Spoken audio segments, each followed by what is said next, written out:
Hi, hi. Is YouTube actually working today? Okay, no, I can't. Uh, Either dog, cactus, raven, bellhound, Lovnar, Ferrari, cat. Howdy, howdy. How are you guys doing? We are here, reunited together today for Honses with guns. Horses frontline, if you will, I guess.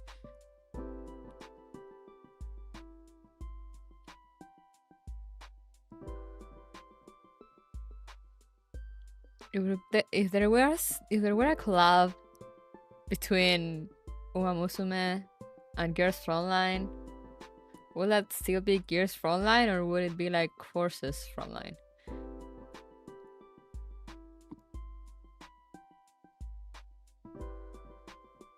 My favorite PMC trainer game.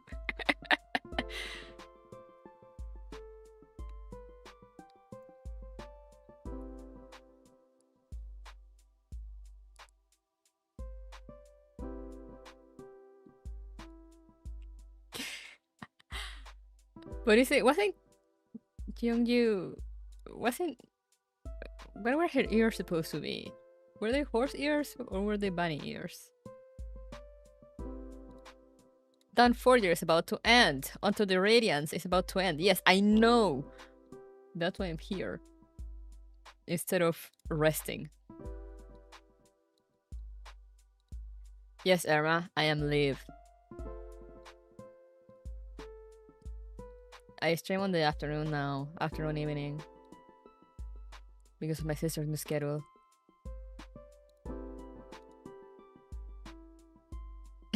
It's about to end. Did you hear? We must hunt. Let me do the supply runs for Dawn Forger.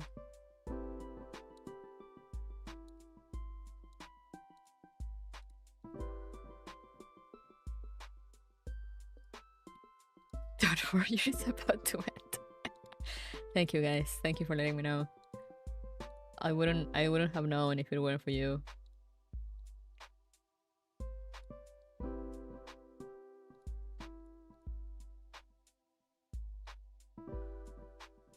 Mecha Musume, it's actually just a subgenre.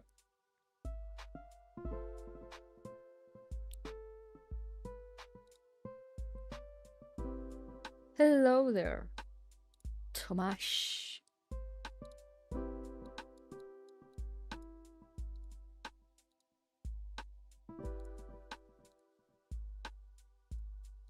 Need to finish leveling up Leo's weapon.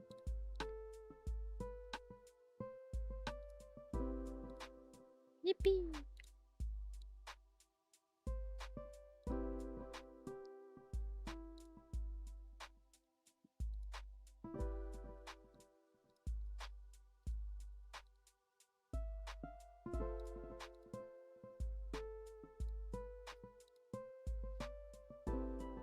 The tower stages are actually really challenging.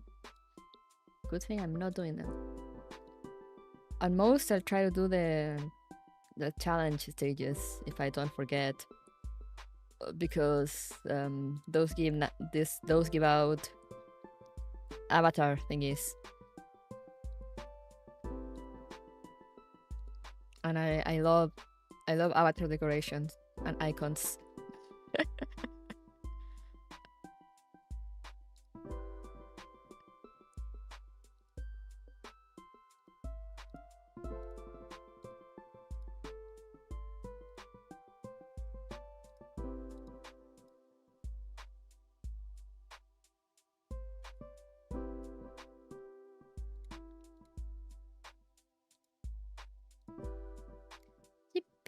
Okay.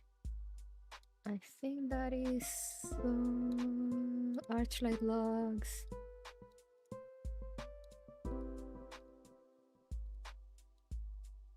Putting 2 battle passes at the same time is really a bold move from Mika.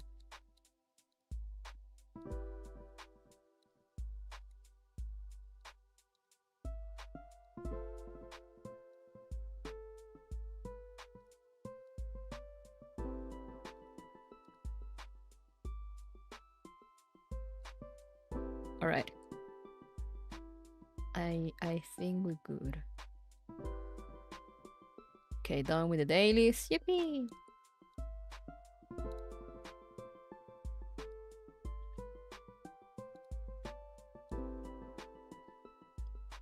Twice the freebie is nice. I mean, yeah, but it's like, you know, those are paid.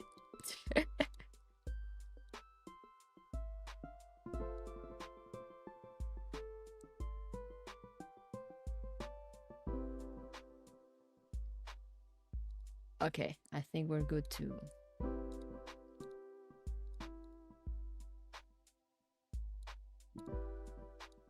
jump on this.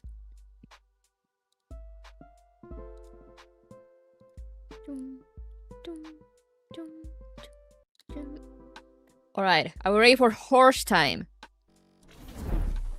The answer is yes.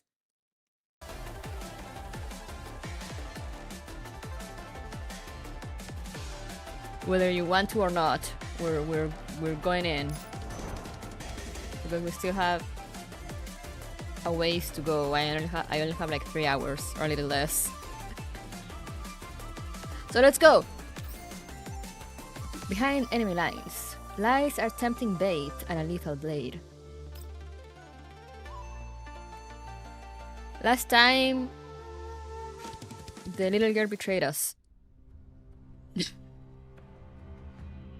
That's what I remember. And Super was captured.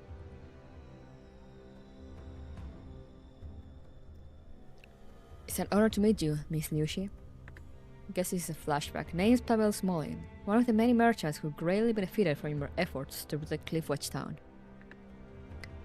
The reason for my visit today is none other than to acquire your quadrupedal carriers for my PMC's business needs.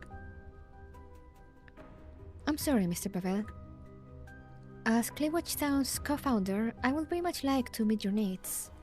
Both Tilu, and the other estates as well, are already like family to us Winged Cavaliers. Family?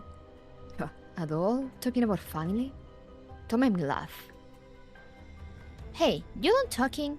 Leave you don't have anything worldwide to add. Please tell me you can at least compute just how wasteful your actions are, right? Those are weapons. They're meant for the battlefield. Yet you're using them as nothing more than delivery bags and rescue dogs. This is more than simply squandering the potential of a new technology. What you're doing is spitting in the face of its creator. Don't you feel ashamed of that? To some extent, maybe you're right, Mr. Pavel. But even those menial tasks you look down on still need to be done by someone. With Dilu's help, we Winged Cavaliers can respond to crises and carry out various rescue missions flexibly. There are simply no walkers more efficient or stable than the steeds in mountainous terrain, so I'm afraid I cannot grant you your request. Then how about this? I can provide the Winged Cavaliers with helicopters in exchange for temporarily leasing just a 1 prototype unit. We may be dolls, but we wouldn't trade our family for anything either. Miss Liushi, dolls are usually pretty good with numbers. I assume that applies to you as well. Sorry, but I might be the one exception who's bad with math. Then what about this figure? Do you consider this a good offer?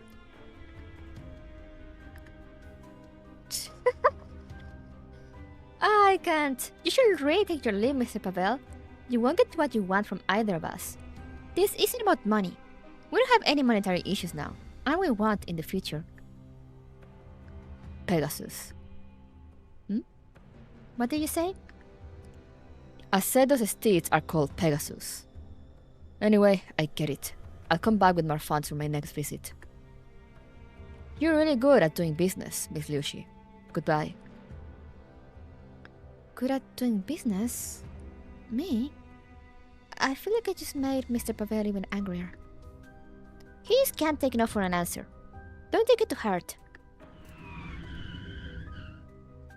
Riding on ATVs assembled by the Winged Cavaliers mechanics, Dushimnaya and Liushi caught up to Failing by sunrise. The latter had already scaled down the cliff, scanning for traces left by Dilu. Fox Maiden, I've lost contact with the War Master and the Strategist. I don't know if the signal is jammed or something else happened.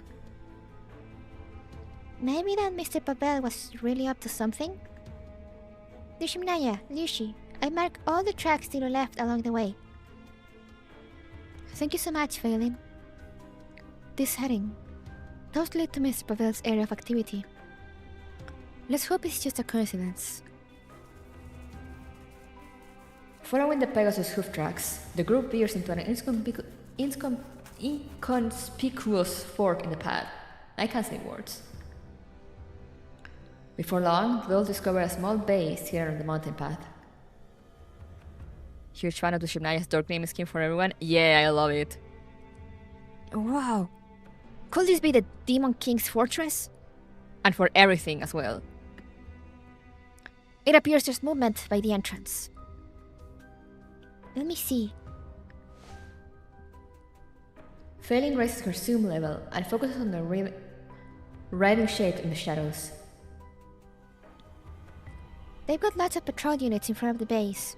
Scouts, dino gates, the whole 9 yards. Seems to be all Sangbi's ferry machines, similar to what Mr. Pavel had earlier.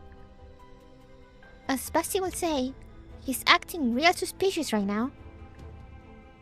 I wonder why Mr. Pavel is so obsessed with Dilo if he can get his hands on so many combat automatons. And how was he able to remotely control her?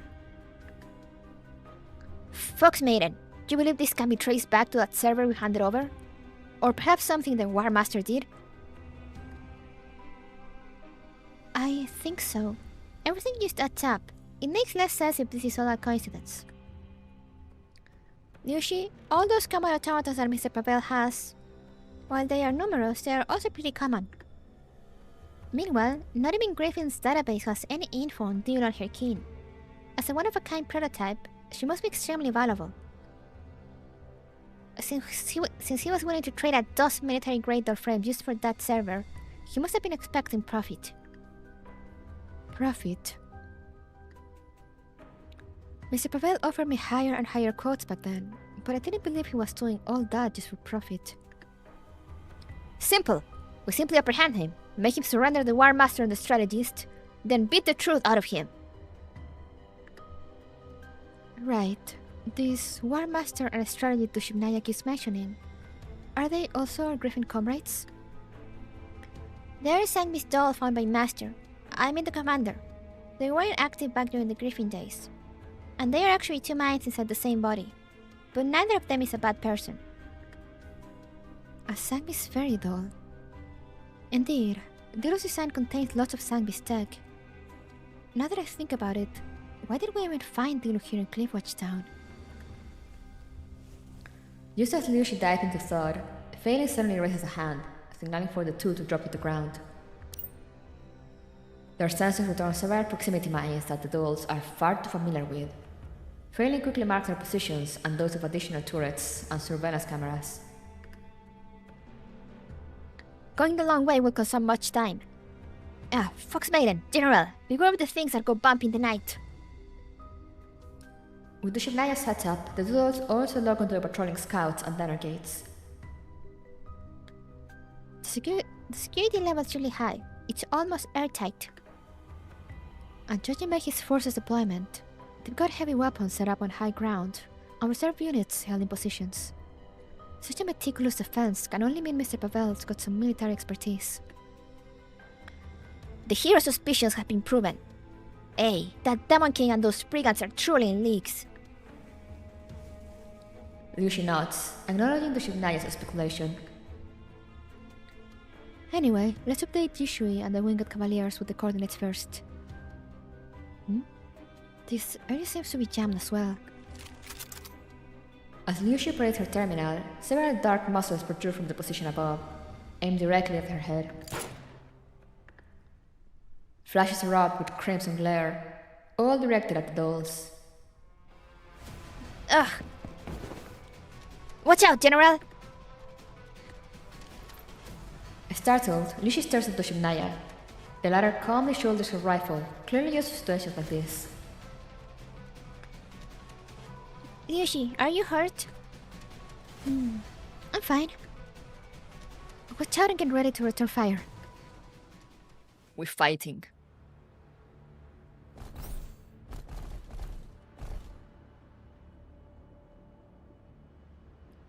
Or are we?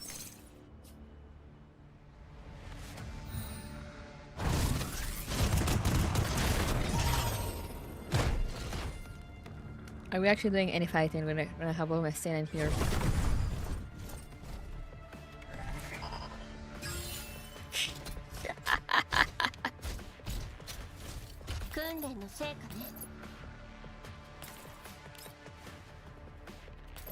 And now Vector.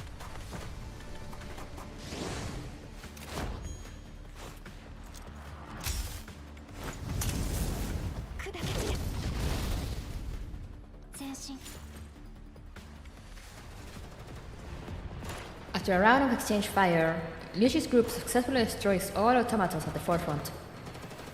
However, more and more firepower pours out from the positions above. The suppressive barrage forces the dolls to repeatedly fall back, ultimately retreating behind cover. Wow, is there no end to this? The worst part is we don't even know what's inside the base. We might be walking straight into a trap if we blindly rush in. Even though the hero fears not, adapting to our foes for our mana is all consumed is of utmost prudence. General, now is the time to take action. It's alright, we already achieved what we were here for. I noticed during the engagement earlier that all the reinforcements came from the rear of the right flank. That area looks to be the most heavily defended. There, General? Doshimnaya quickly marks a spot on the terminal. Yes, that's probably where their warehouse is. Even though I'd very much like to take Diglo back now, a frontal assault with just the three of us is not ideal. Looks like we need to draw something up before we go in. While Liu Shi, Phelan, and Doshimnaya are attempting to infiltrate Pavel's base, a group of men is on their way toward the Winged Cavalier's outpost. Their leader is none other than Pavel, followed by his subordinates driving vehicles towing mortars and other heavy weapons. Didn't expect you to be this amazing with strategies, boss. I just took some notes from the Tomato Empress' impressive records in Mokosh. Hide your true strength, lure the enemy in, then strike them where it hurts the most. Is indeed very effective. But by doing so, won't our base be destroyed? We can't trap dolls like Liu Shi forever. We can, however, distract them for, let's say, 17 to 23 hours. And that's plenty enough time. As for our base, don't you worry. A bigger, better base, even more weapons, and a grand stage will soon be ours. Following you around sure was the best choice I've ever made, boss. A suspected from an area of the White Zone. A real intellectual.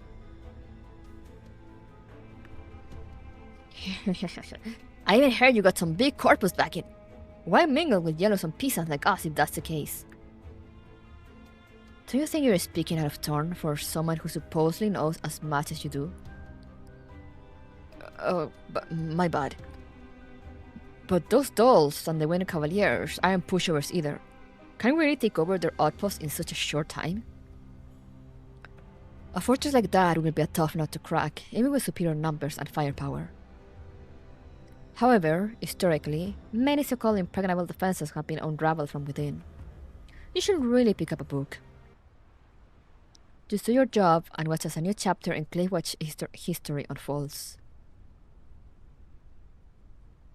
That was me to like every time I see some interesting takes on Twitter. I'm just like, you should really pick up a book. Internally.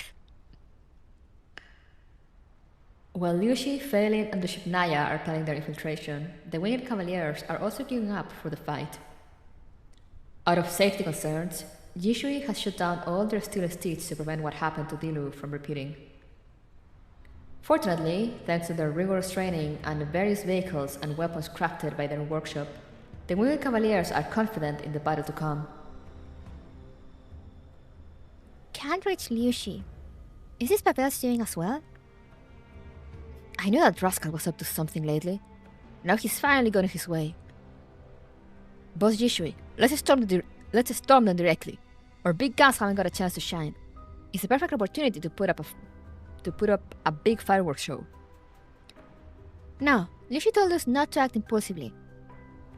Our task is to defend the outpost while they're out there scouting. We've only lost Dilu so far. It's not enough to affect our overall effectiveness.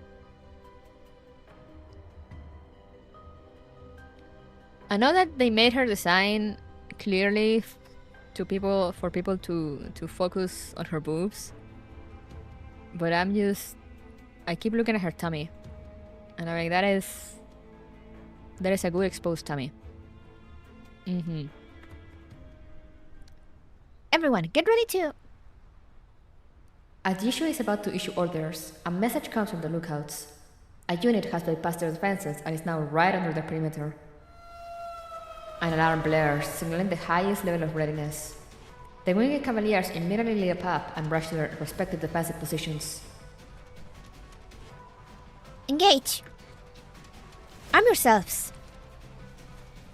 A sense of unease rapidly devours Yishui's mind. Yushi, Phelan, and the Shivnaya being so far out of reach now seems like the result of a deliberate trick to lure them away. Compared to her situation, Yushui is actually more worried about Liushi. She fears that she won't be able to help her partner out now that she's held up defending the base. Of course, that's not the only thing bugging her. The Winged Cavaliers never let their guards down against Pavel. Drones, radars, and various other sensors have all been purchased by Liushi and meticulously maintained to Griffin standards, just to keep an eye on him. By all accounts, they should have seen this invasion coming from a mile away. Commander, what should I do in a situation like this? A bone-chilling sensation crossed up from the depths of Yishui's mind.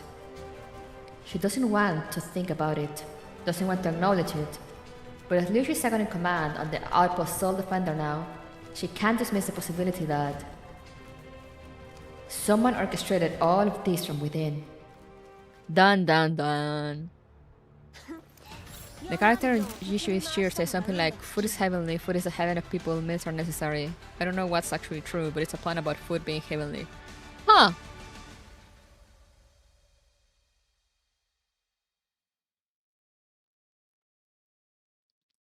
Interesting.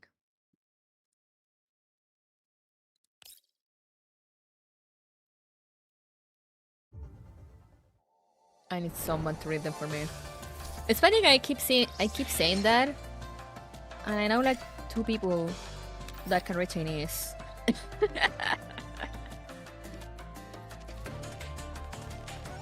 One of which will probably not be surprised by Big Booba Gacha Girl. Hollow Echo. The mundanity one does not give others the reason to plunder and rob.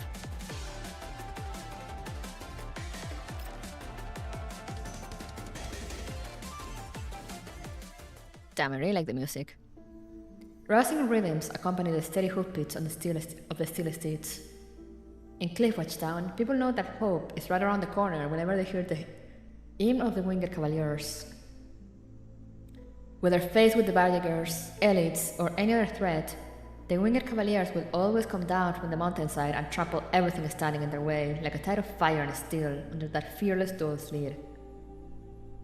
Yet at the same time, they are an army of kindness.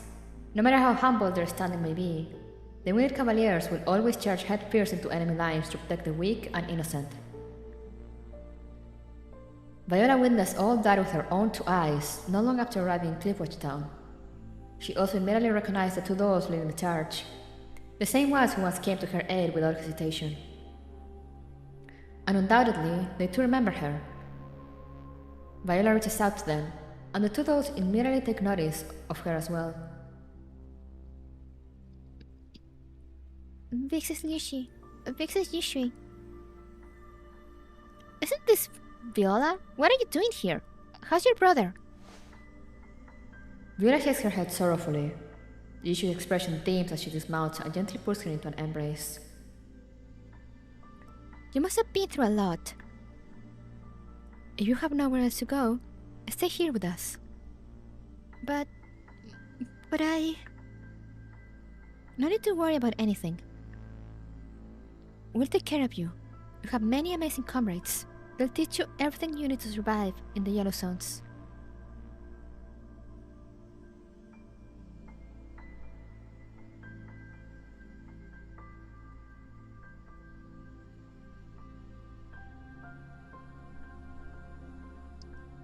Okay, I normally don't really like the use of the word tourist because it's just turned into something that people just throw around when someone doesn't agree with you. But yeah, if it was if it was someone complaining about this story being too dark, I'm like, yeah, man, what do you expect? It's not even that dark.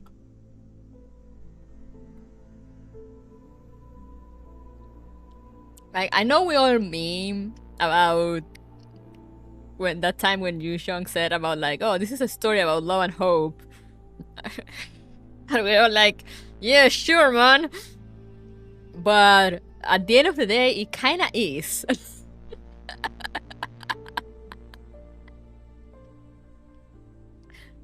Like, I've seen darker stories that are just dark for the sake of being dark.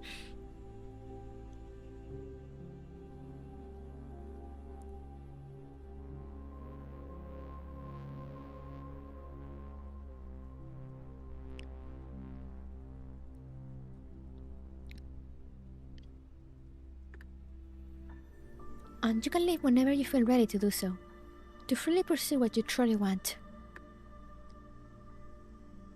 The dolls understand better than anyone the hard nature of the Yellow Zones, and that it's nigh impossible for a child to survive on her own. So Viola knows they can't and won't abandon her. This is the naivete of dolls. Their word is simple. A person's a person, a life's a life. They are exactly as they're told, no questions asked.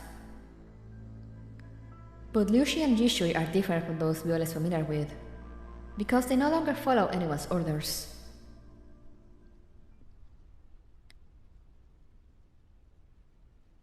Love and hope can only exist in contrast with despair and hatred. Exactly. I don't consider this one a grim, dark, or supremely dark story, but if you want actually brimstone horror, read the slow shock nutrient processing scene. Oh yeah.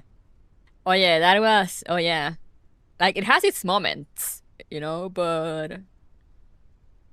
At the end of the day, it's also like, you know, it doesn't feel... Because there's the stories that you read and you're like, oh, this is just grimdark just for the sake of it, you know, that there's no real...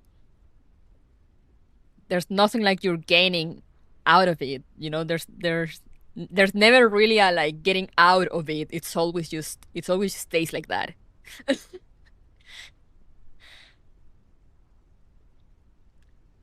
Ghostwriting does have like its very dark moments, but it's all to like contrast with the characters that are still like pushing forward in spite of everything, you know.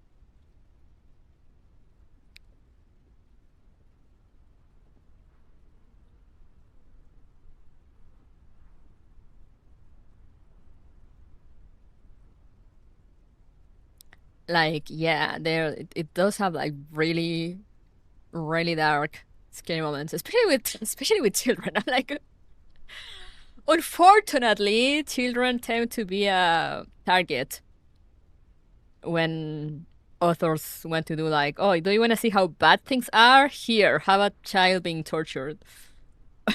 And it's like, oh, I see.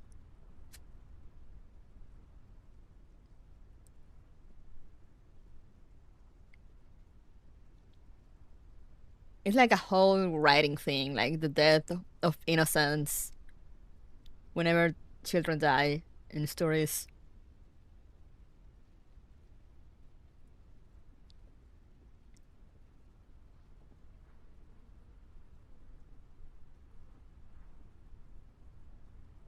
What was I gonna say? I forgot my point. But anyway, yeah, like a grimdark story will, like, will also have those kind of scenes, but like, the event itself, or like the story itself, the section, act, whatever, will still end on like a similarly dark and hopeless note.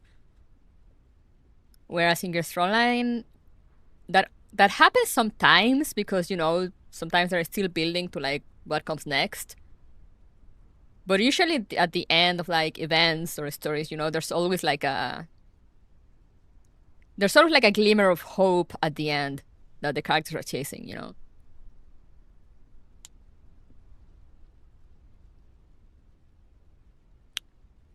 To freely do what I want?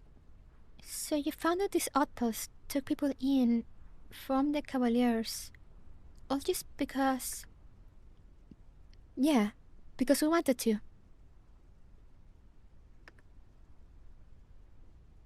Because doing so fills us with joy. And hopefully what we're doing can eventually be of help to the commander. Even if all she ever wanted was for us to be happy.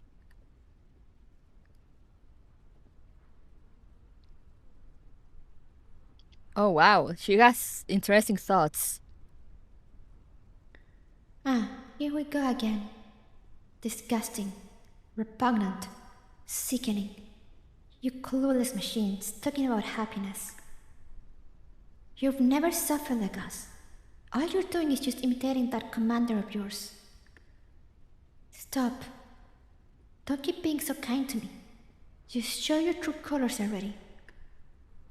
Stop making me look even uglier than I already am.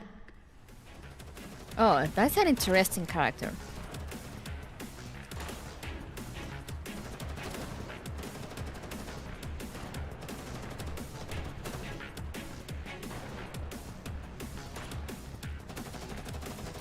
Despite their superior numbers, the attacking automatons cannot break through the winged cavalier's defenses. But also, I never asked, what kind of a story were they expecting then? Like, we're in a post-World War III world with radiation everywhere. Like, what? Usually moves along the walls, inspiring each member by providing them with fire support. Even drones high above cannot escape the dull sharpshooting. None of them gets to release their bombs out of the outpost before they're shot down. Even with both Liushi absent, we've still got both Jishui. She just eats too much. Wow, okay. Why are these relevant right now? Oi, I heard that. You can't fight on an empty stomach, can you? Let's feast after all this is over.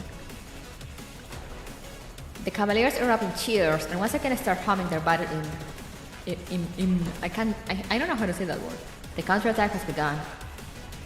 As for Pavel, this outcome just retroactively made him realize how wise a decision it was not to act against the winged Cavaliers in the past. Even with superior firepower, numbers, and prior knowledge of their deployment and personnel, they still failed to achieve anything due to Yishui's leadership and the defenders' high morale. Boss, this dude's a monster, man. We're running out of time. If Lucy gets back... They got a single doll. That's enough to make you piss your pants. I back hundreds of these clankers already, but I've never seen one like her before. Aren't command models banned? Oh wait, that's an interesting tidbit of information to drop randomly. That's not a command module. That's a power they themselves earned. Fortunately, I got mine as well.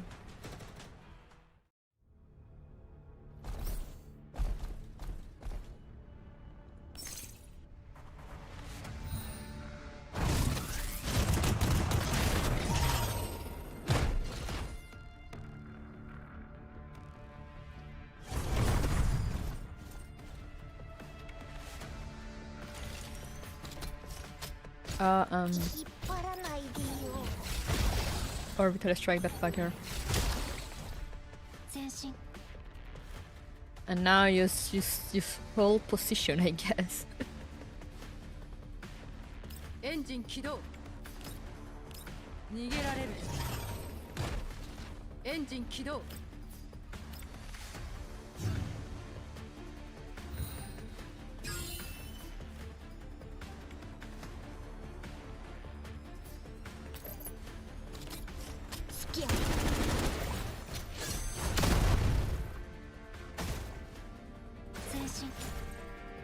Heh. Under Yishu's leadership, the Winged Cavaliers successfully repelled the attack on the outpost. All the mortars and heavy weapons meant to tear down their walls are destroyed by their own drones, leaving only smoldering wreckages. Watching the attackers flee with their tails between their legs, the defenders do not pursue. Instead, they shout and cheer, accompanied by people humming the hymn of the Winged Cavaliers. Why are you suddenly Russian? I mean, your name is Luca. I guess I should have seen that coming. But what the fuck are you saying? Google Translate, I need you. Where are you?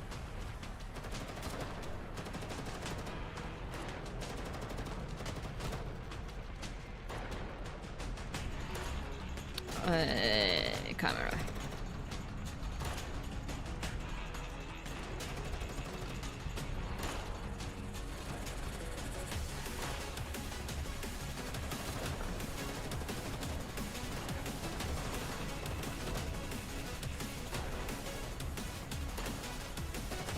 According to Google, it's saying something along the lines of "spill some shit, you bastards."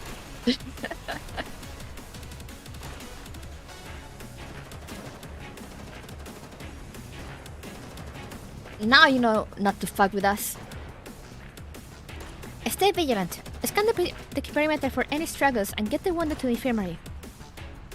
Roger.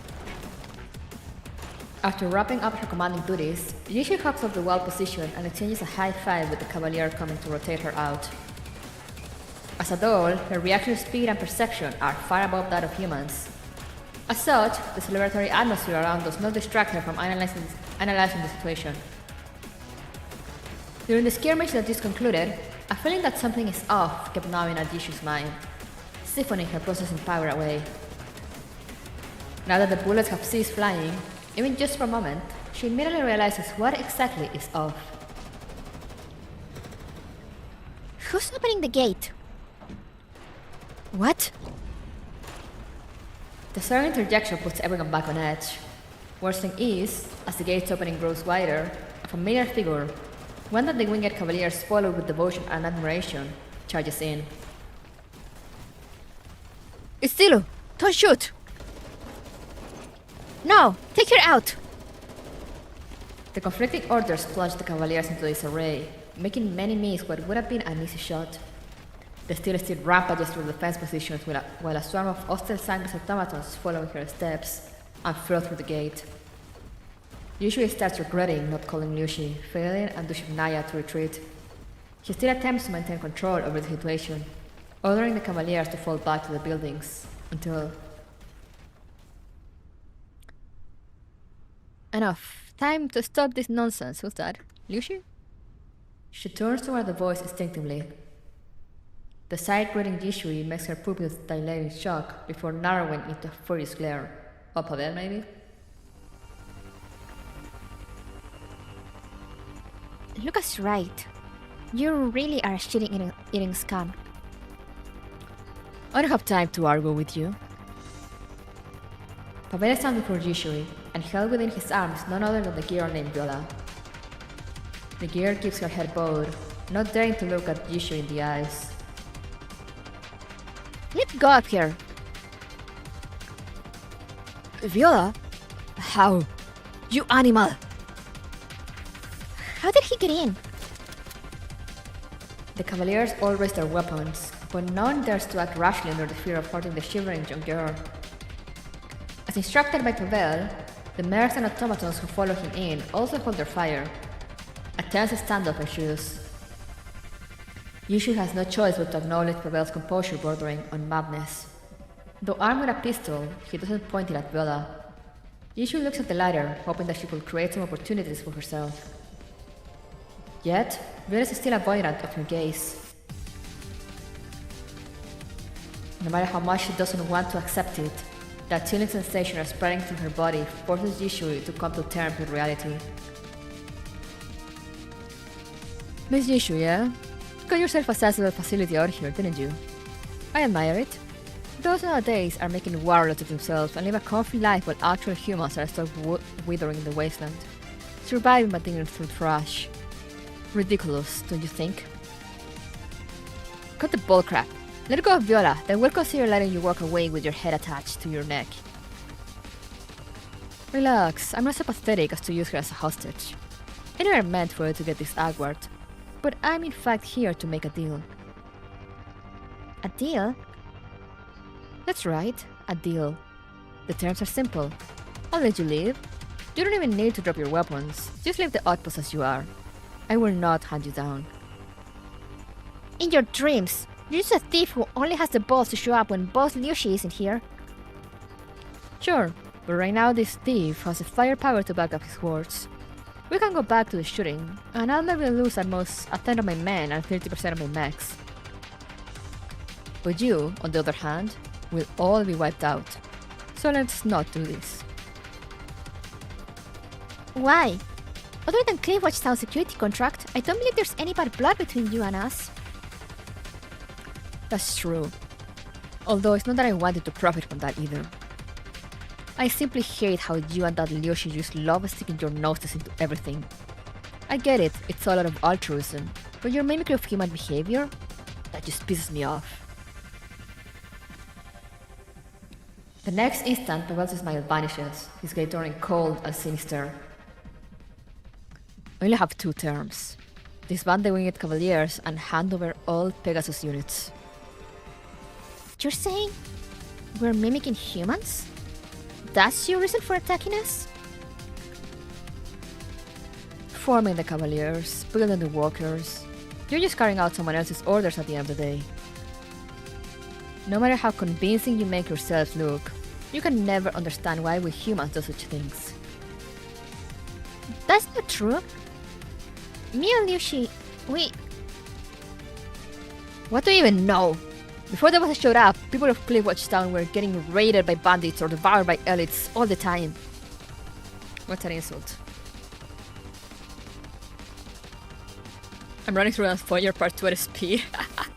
Yeah, if you borrow those units, yeah, surely you will. I lost my Google Translator. Where is it? There it is. Camera.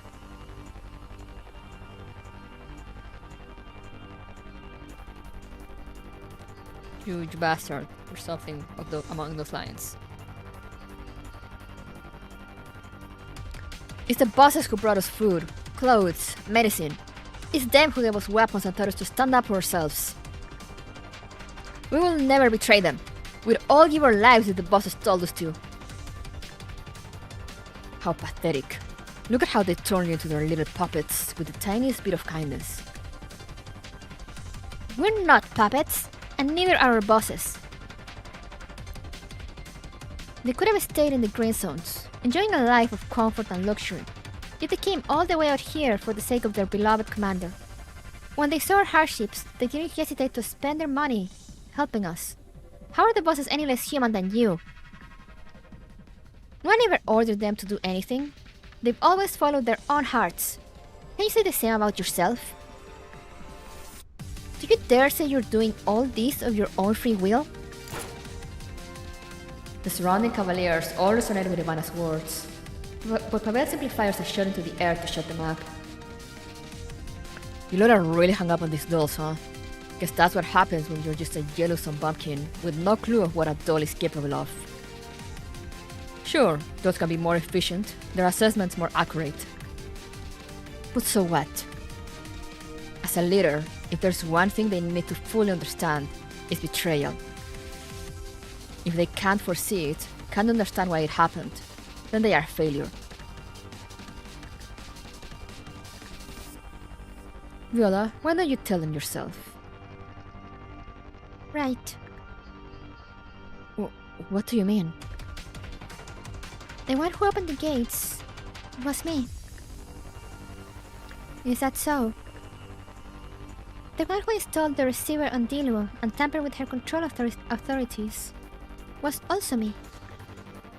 And I installed receivers on all the states, so Dilu can now control all of them at will. Viola snaps her fingers, and the Cavaliers gasp in horror, so nearly collapsing in despair. The steel steeds that should be powered down and stored away now glow red-eyed. They trot onto the open field and gather around Dilu, silently threatening their former partners. No. No, this can't be real. Look like both humans and dolls have learned a valuable lesson about betrayal today.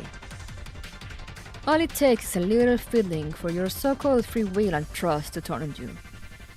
Dolls reduced to slaves of their own programming. Much like this horse, your loyalty is nothing when faced with a higher authority command. But humans... Miss Jishui, do you really understand a human's betrayal?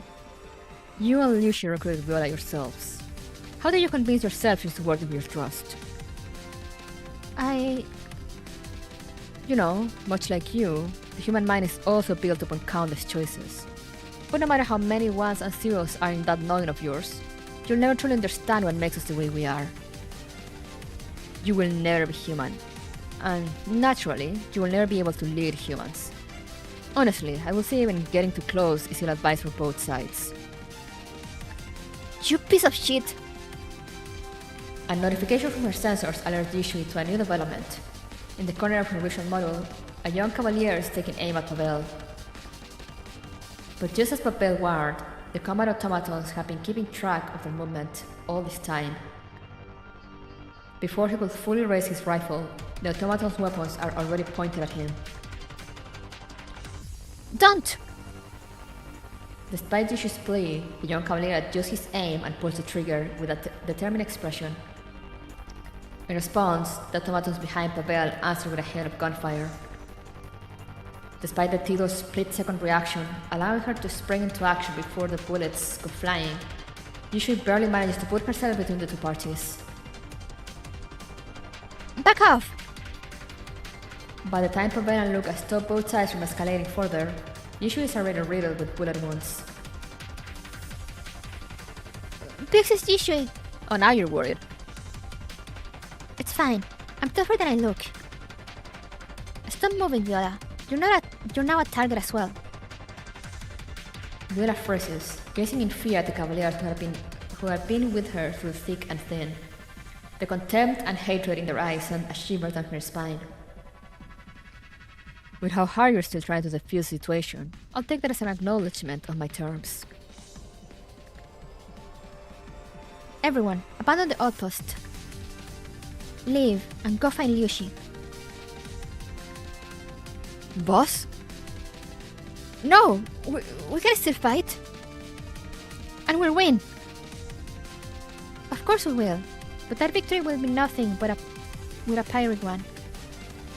No one needs to die for this. Do as I say.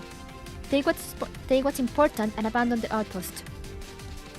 And that vehicle failing drove here too. Gifts for the commander are on board. Make sure to return it to them. Ignoring the sparks pouring from her injuries, the doll slowly holds up her arm, staring straight at Pavel with a completely expressionless face. Pavel seems slightly shaken under her sharp, scrutinizing gaze. After a pause, he slowly nods.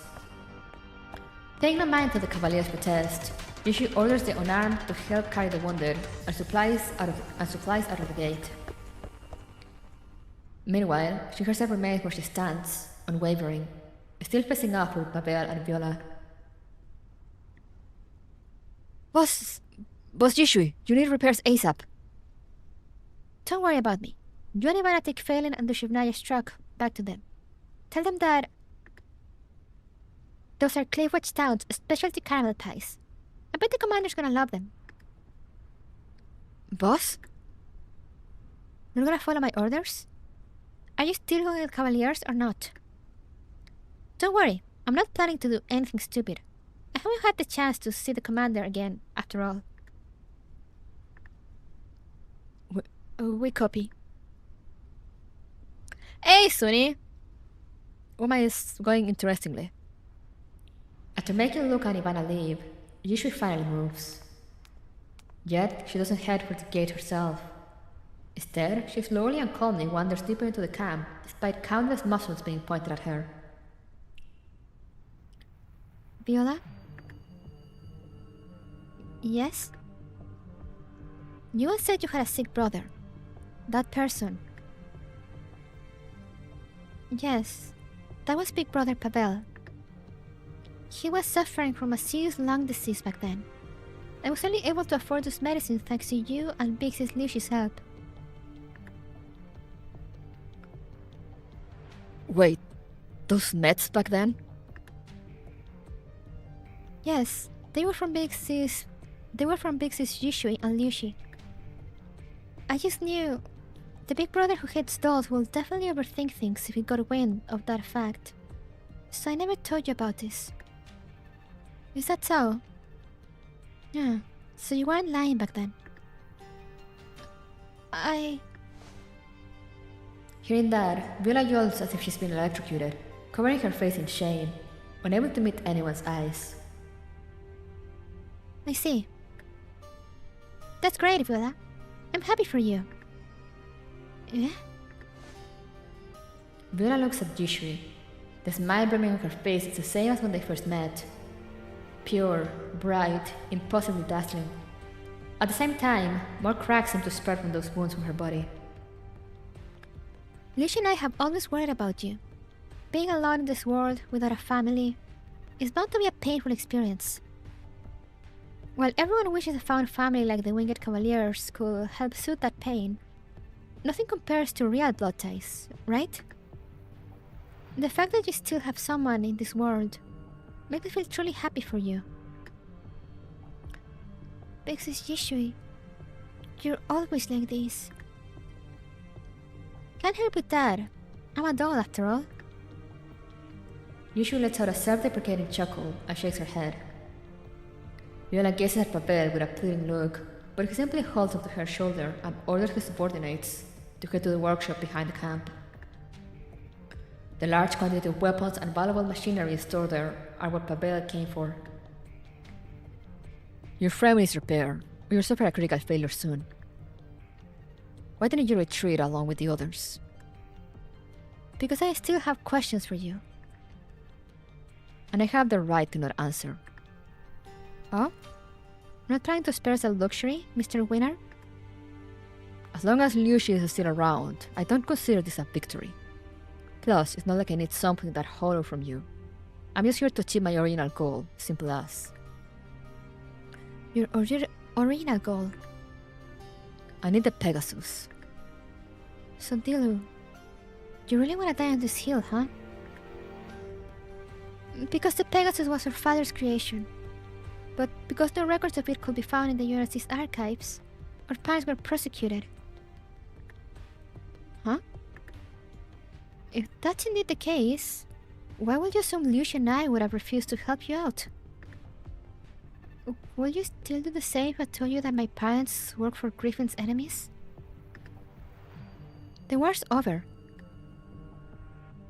Yushui gently shakes her head.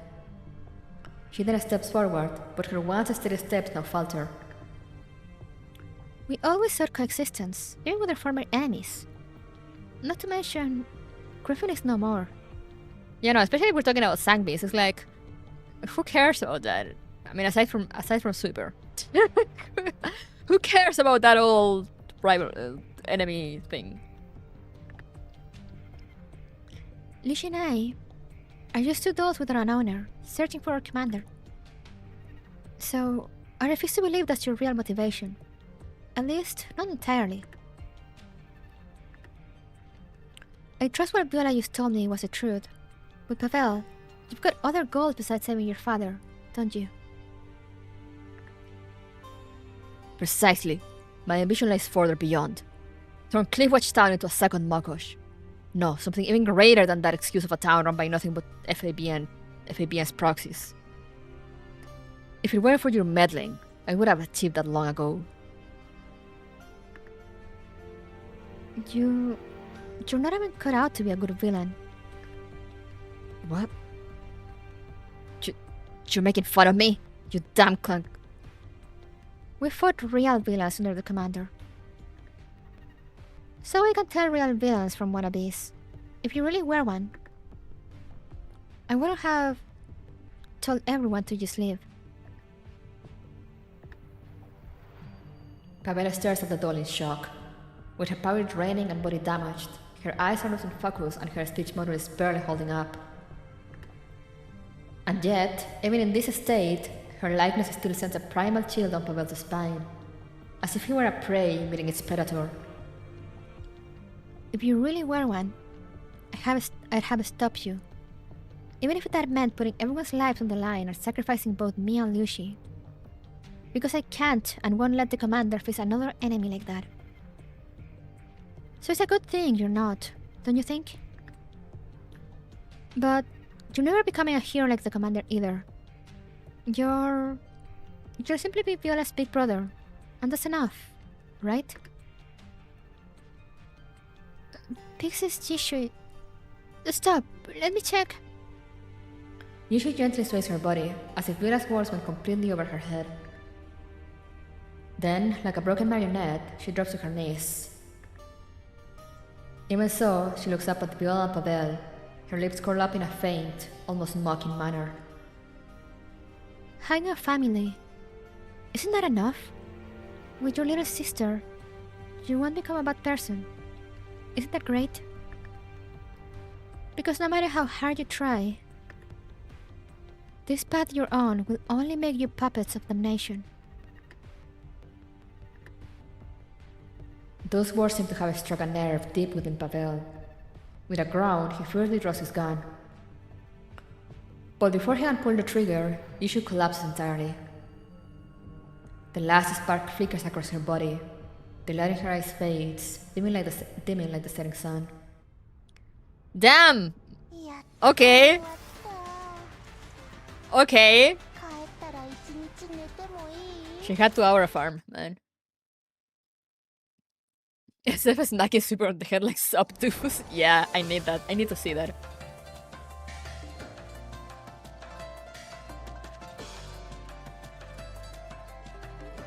Sammy's Ferry hasn't been relevant for like 12 years in a game with a decade time skip. Exactly. You're mid, she says. I love how she went like, you're not a villain.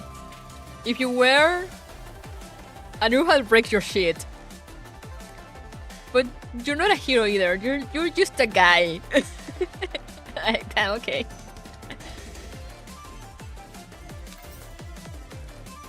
Drawn still. Our hearts are one, as you wish. Do we need to put Super and Agent in the same room? That would be funny. As Pavel walks into the hall, he contemplates for a second over whether or not to step onto the fancy carpet. For how accustomed he has become to the yellow zones, he almost forgot what the air in the green zones even smells like, and has to develop a fear bordering on disgust toward all this lavishness. But ultimately, he puts his foot forward and walks toward the ridiculously large conference table placed in the middle of the carpet. Seated at the head of the table is the very man who holds Pavel's fate in his hands.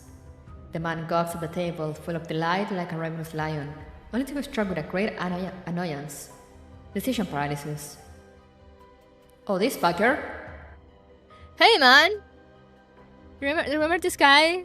Remember how he was thrown out of a plane? No, wait, he was shot in the head in the plane and then thrown off. Oh, here you are. Please tell me you've showered. It is an honor to be received by you in person, sir.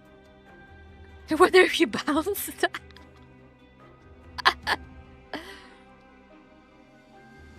I had completed a thorough personality and routine.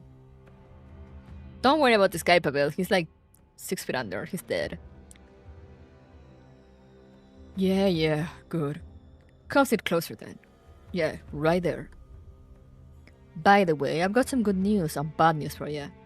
The bad news is your mother died in prison last month.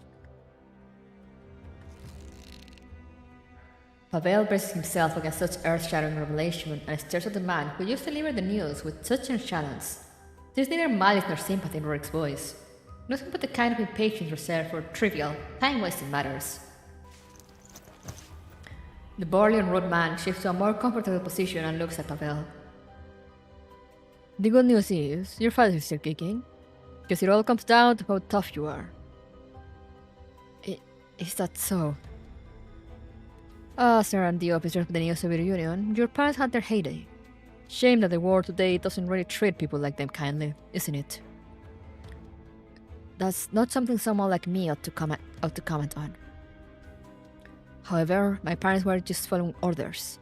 They opposed the peace agreement and the restoration of diplomatic relations because my father believed it was nothing but a blood and betrayal of the martyrs who sacrificed their lives in the war. A sugar-coated lie. Sure, but that's all in the past now. No need to waste my time on all that rhetoric. I've got another meeting to attend. I called you over because I heard you've been putting in the good work in the yellow zones. Putting strings everywhere. Trying to clear your father's name, right? You flatter me. My parents, my father, the allegations against him were completely baseless. Claims like embezzling research funds or supporting terrorism. Those allegations only persist because the NSU archives are still classified. As if my father worked at OK Base Modern, right? You know about it? Look, kid, stop bribing your RC officials. It's pointless. You'll never prove your father's innocence to the UNC, or the New Order, or that Griffin Lions motherfucker. For God's sake. There are simply too many fall guys like your old man, all crying foul play, all trying to clear their names. Have we gotten the motherfucker bomb before in Frontline 2? I feel like we have, but like... It always catches me a surprise. Catches me a surprise. I'm like, oh, whoa! They can write that out. They can just straight up say it. Rory said, yeah, okay, bro, so I'm talking about his parents' poor situation. Yeah. I mean, we knew this guy was a shitball, so you know, nothing new. But we can somehow prove OK Base Model actually existed, and that his projects weren't some made-up fantasy, then perhaps your art's influence can help him regain his freedom sooner rather than later. I understand. Thank you so much. How can I repay you? Everything. That facility, all the equipment and research data in it. We'll take everything.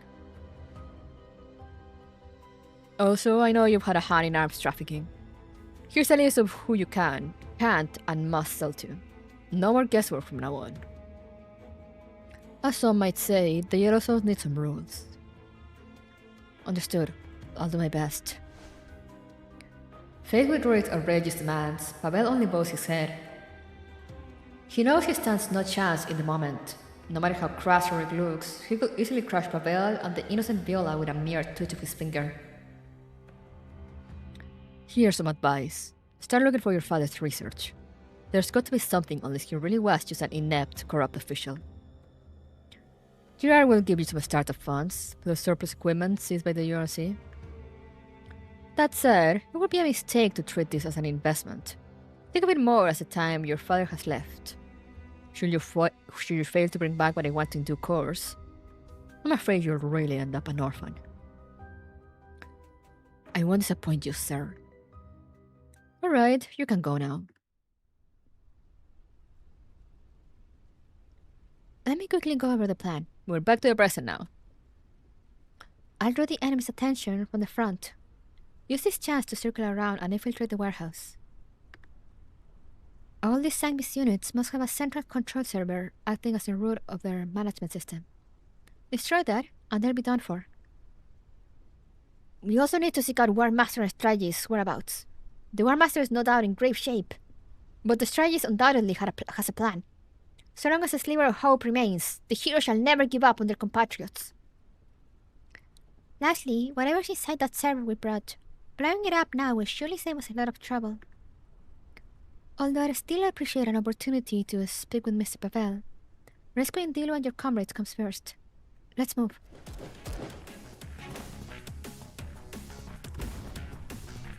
Lucy knocks out several Goliaths moving along the programmed patrol path, triggering a chain reaction. Taking advantage of when the automaton's visions are obscured by dust kicked aloft, the Shimnai and Phelan slip into the base, while Lucy plans how to further draw the enemy's attention. Tushimnaya, Phelan, everything proceeding as planned? We're in, General. Yes, we're heading toward the warehouse. Now it's up to you to keep the attention off of us, Lucy. Got it. Lucy takes a deep breath and pops out of cover. Hey everyone, look over here. Following rapid trigger pulls, several light automatons go down instantly. The alerted sentries all direct their guns toward Lucy and immediately start shelling her position. At the same time, the Shimnaya and Phelan proceed rapidly toward the warehouse's coordinates. In order to remain concealed, they move through a narrow corridor formed by containers. I think I just heard something. Phelan stops abruptly. Tushminaya, watch out above! Whoa! Almost as soon as Phelan shouts out, the Shimnaya raises her rifle and fires. The bullet punches through the core of the automaton hidden on top of the container, before it has the time to alert others. Phew, that was close. True to the keen senses with yours, Fox Maiden. Thou saw the malice mirroring shadows die. My frame doesn't have that kind of feature. But Phelan flicks her ears, perplexed. it is kinda strange. Even with Lucy drawing their attention, there are far too few sentries near the warehouse. Who's to say the Demon King's minions shan't find themselves wanting for ammunition? Look, the treasury of the Demon King stands before us. Coming into view is a warehouse looming in shadows. The two pick up their pace and reach its entrance under the cover of smoke. The electronic lock of the door is flashing red. It's locked? Fox Maiden, step back! The Shimnaya raises her gun and fires at the lock's control panel. As the lock is wrecked, the heavy door creaks ajar. That's an insane move considering the size of her rifle.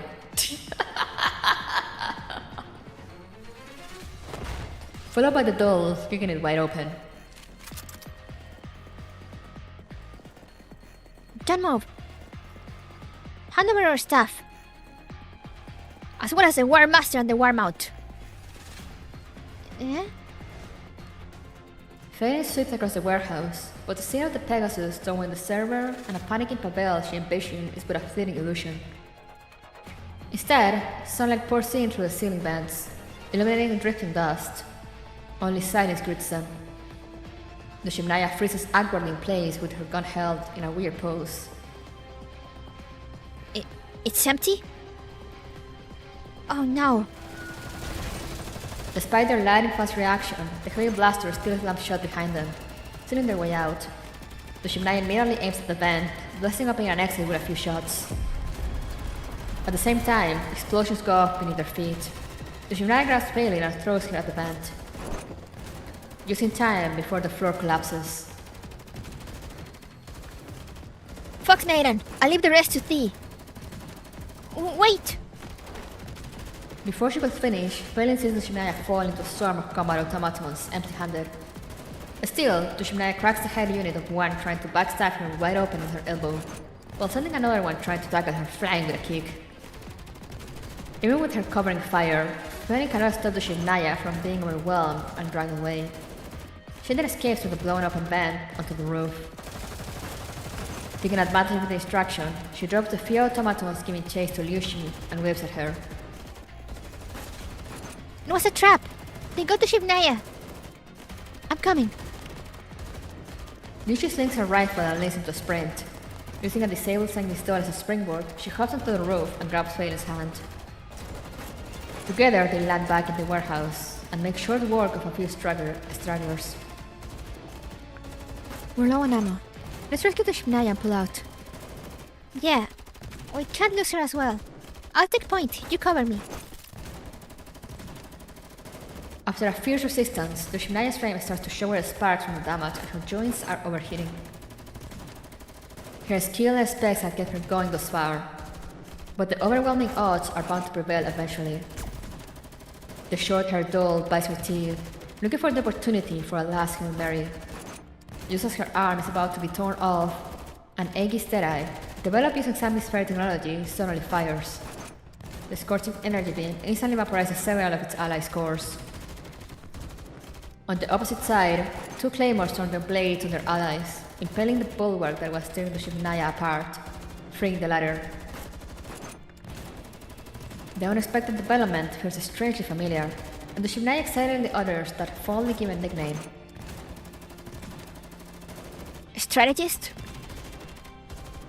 The Sang dolls do not respond, only gesture for her to follow. You wish for me to follow thee? Lead the way, strategist. Under the automaton's lead, they fight through several blast doors, ultimately reaching a large open space where Super is being held. Her joints have been disabled, and she is chained down like a caged beast. Warmaster! No! Why are you screaming so much? The Shivnaya moans and boils as she drops to her knees, slamming her fist to the ground. But the automatons following her simply walk up, pull out their power cords and plug them into Super's body. Moments later, the elite Sang Dolls' eyes light up once more, and she immediately throws to Shivnaya a sharp look despite her frail state.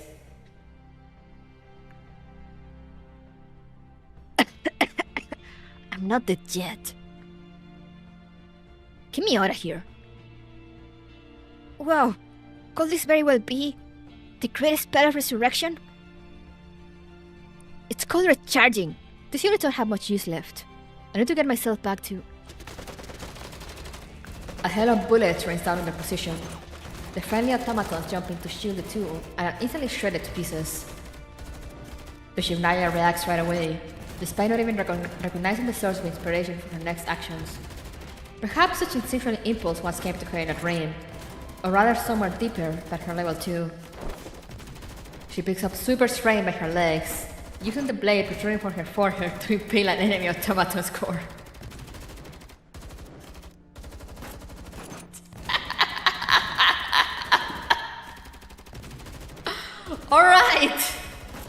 Alright then. I guess she does have a blade in her head.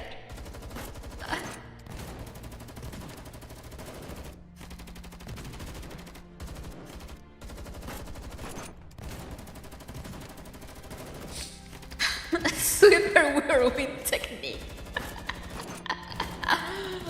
And with the music.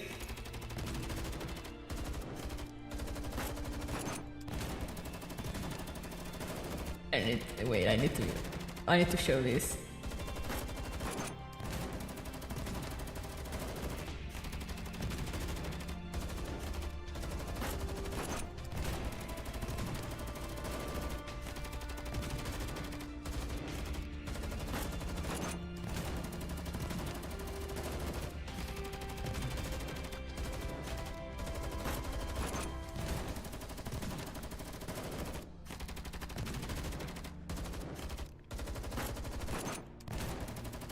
Wait, there we go.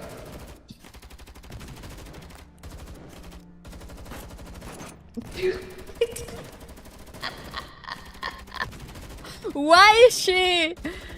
Why does Super speak like this? What internet? What? How do you pronounce it? Wait, let me hide the chat. Guys, what is that line? Hawaii intonation.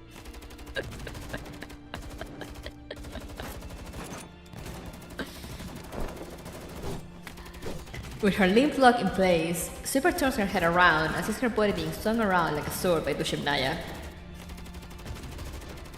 She was swung around so hard she became Texan.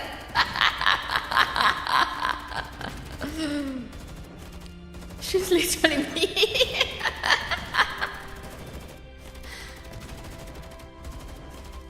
Howdy. When is Weaver saying howdy? I need this.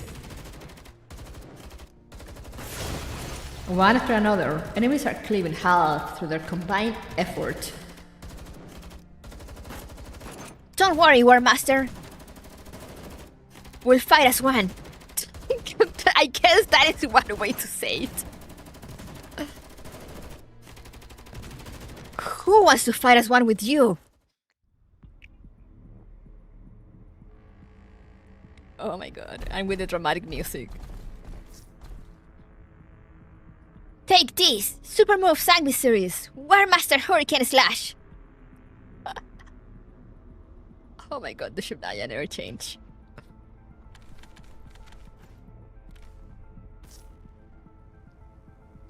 Hey, quit spinning around, Dushimnaya. You think I'm a boomerang or something? There's an opening at 2 o'clock. Should we try to stage a breakout there? As you wish, War Master. I'll lead you out of this nest of devils.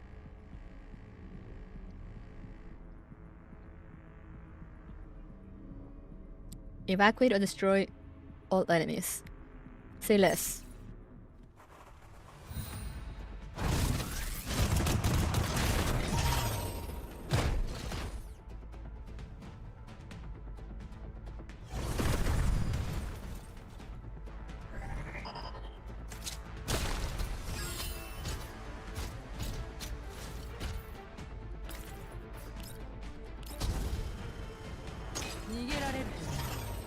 Violence it is, exactly.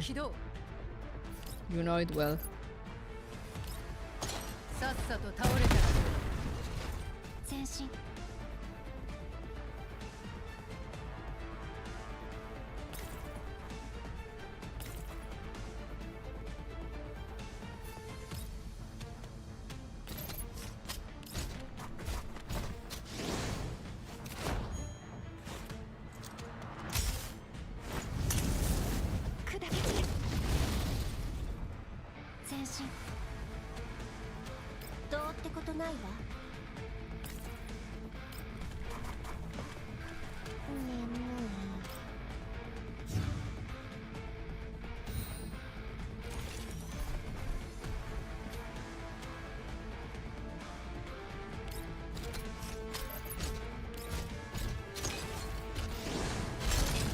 Just wanted to see her ult.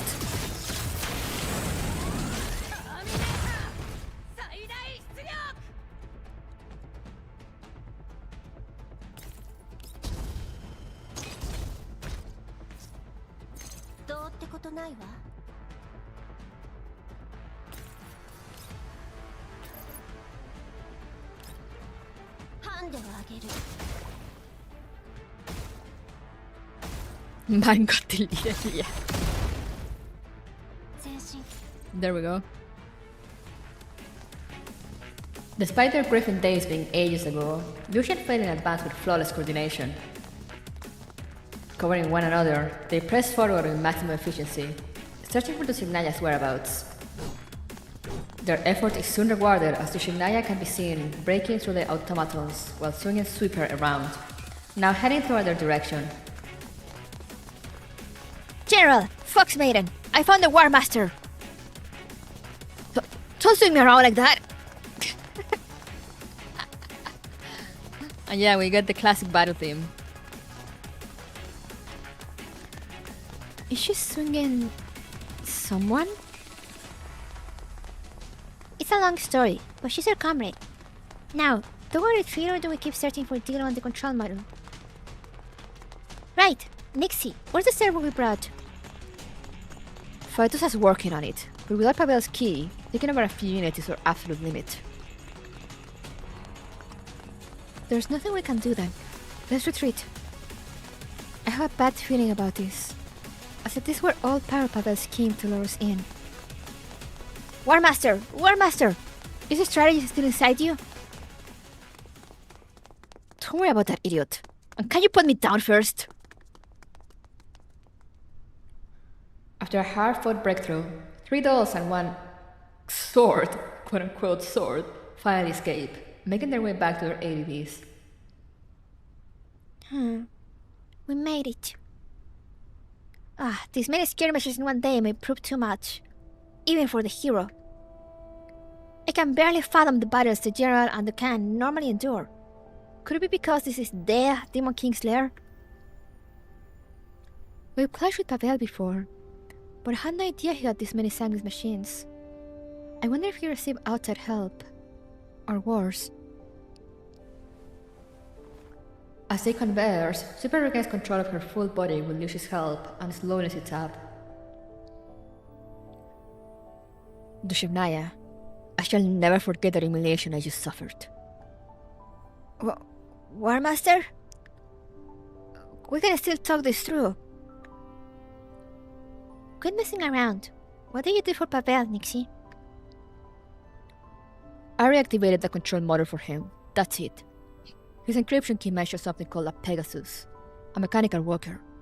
It's a decent machine, but nothing to write home about. I think it's after what's inside the prototype storage. Logs, data, coordinates, whatever. Even though we've come this far, I still can't believe that your friend is a Sanguis doll. Last time we fought alongside them was still under the commander. Hey, please don't forget about me. Nice to meet you, Miss Lucy. I'm Faitusa, the commander's favorite, as well as Nix's manager. Who gave you those titles?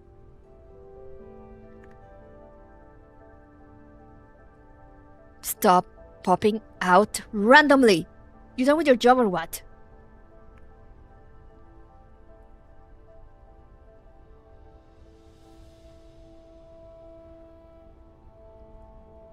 Give me some time, okay? I need to greet our new friend first. Nice to meet you, Miss Faitusa. Strategist, what have you been up to? I love Fighters and Super, they're so funny. Helping you. Remember those automatons that I took control of?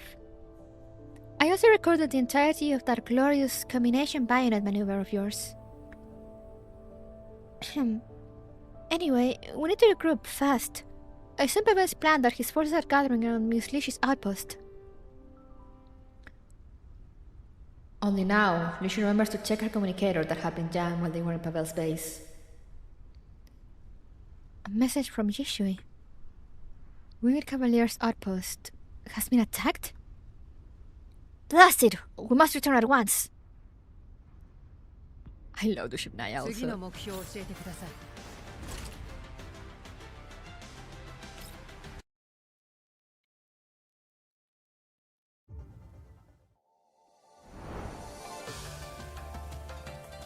Okay, we got this, maybe. Touchstone. Your word as gold or dross will be tested in fire and conflict. Oh, okay.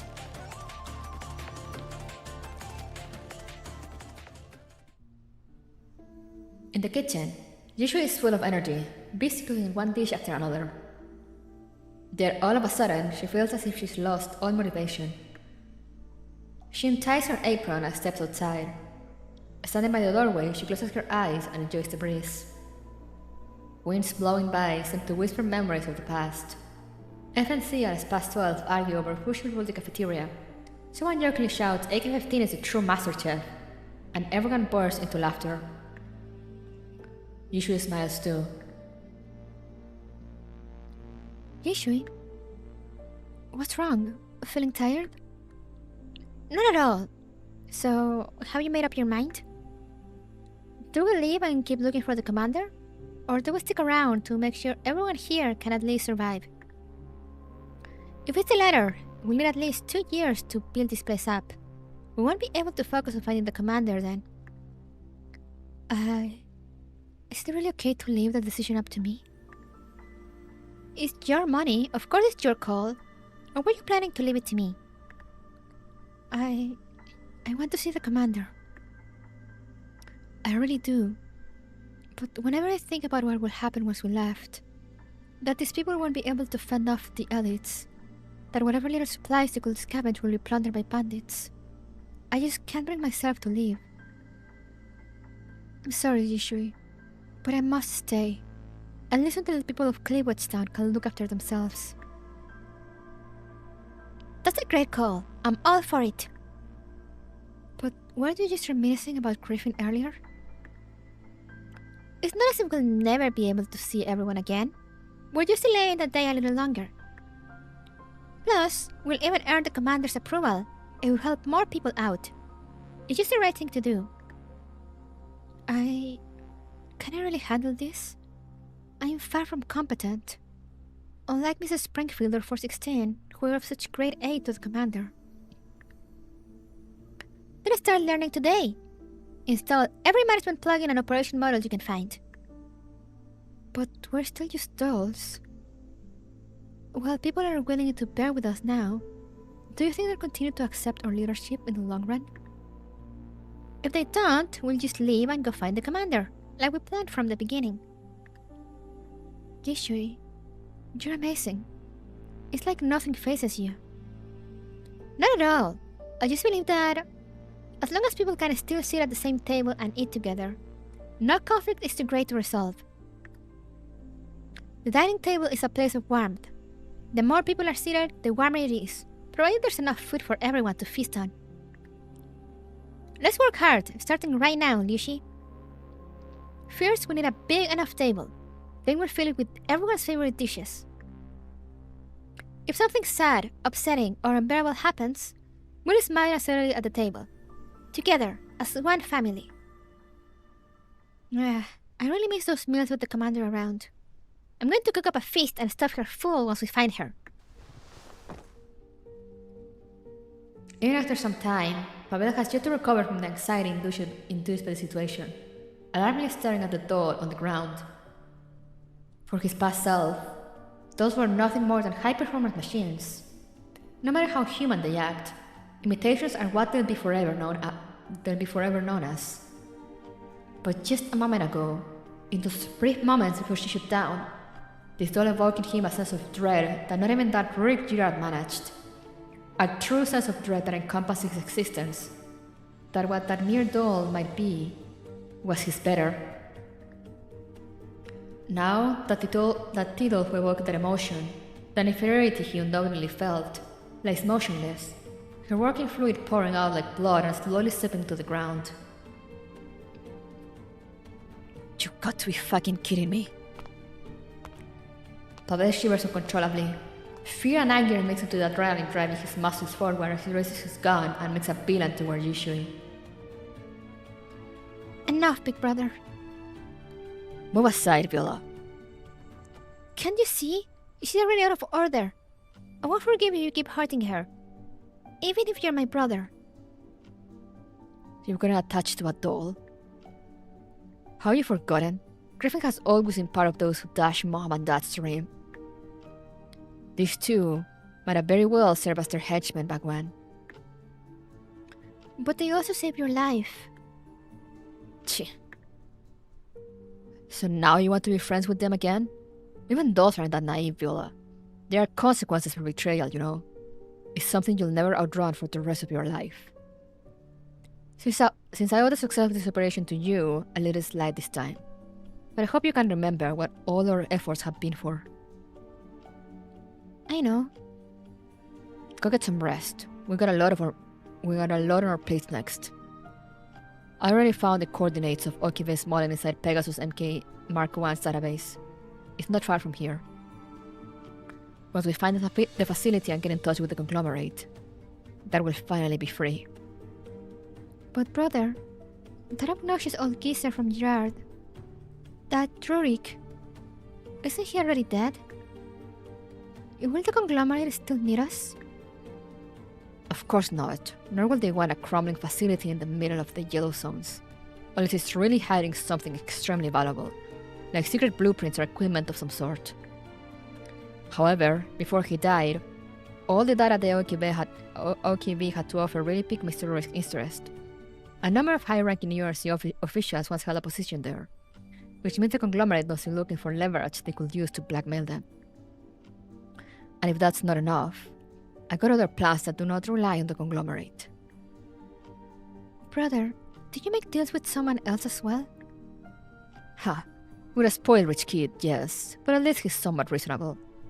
As long as I can prove myself useful, getting that conviction overturned is a piece of cake with his connections. Of course, nothing comes without a price tag. For that, I need enough influence to be seen as worthwhile in the eyes of the conglomerate. I wonder if they mean the guy that had the cruise ship. Given how fast the NSC fell apart, the production lines and manufacturing tools in the OKV must still be intact. Once I take control of those, I won't be some random nobody anymore.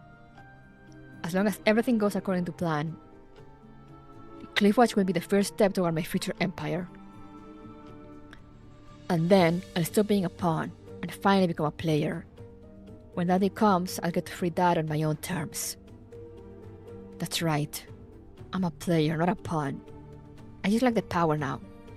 Only the powerless become puppets. Viola looks at her brother with a heavy heart. It's clear that he's trying to convince himself more than his sister. You get it now? I planned everything out. Just listen to your big brother, and we can get our home back. Okay, brother. I'll listen to you. I'll do whatever you say. Pavel hasn't gone through his Shikigan arc yet. He can't be saying all that. It's true. Super, Dushimnaya, failing, and Liu Xin managed to commandeer an off-road vehicle. Driven by Dushimnaya, and with the encouraging Super perch on her shoulders, they head toward the Winged Cavalier's outpost. Why is Sweeper on her shoulders?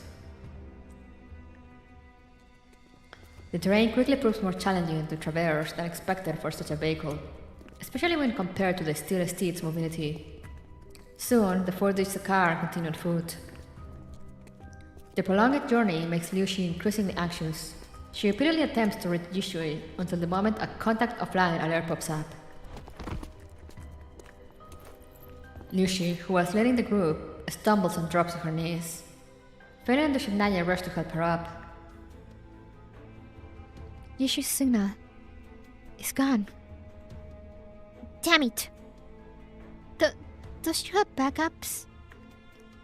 Yes, but we've been so busy lately.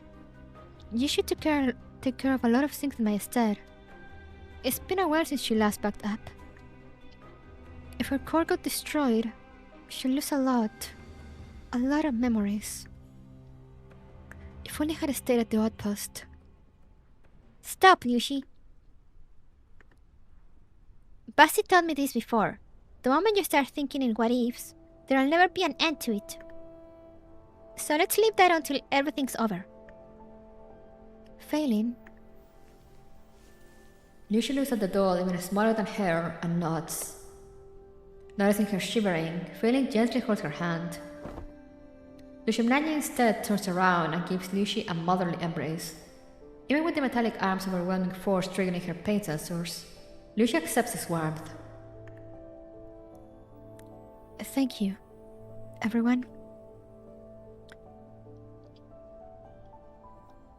What a touching moment. Let's join them, Nixie. Shut up! As if it wasn't your fault that things went up shit creek in the first place. Hey, don't blame me for all this mess. Or isn't that footage of you being used as a corrosion doll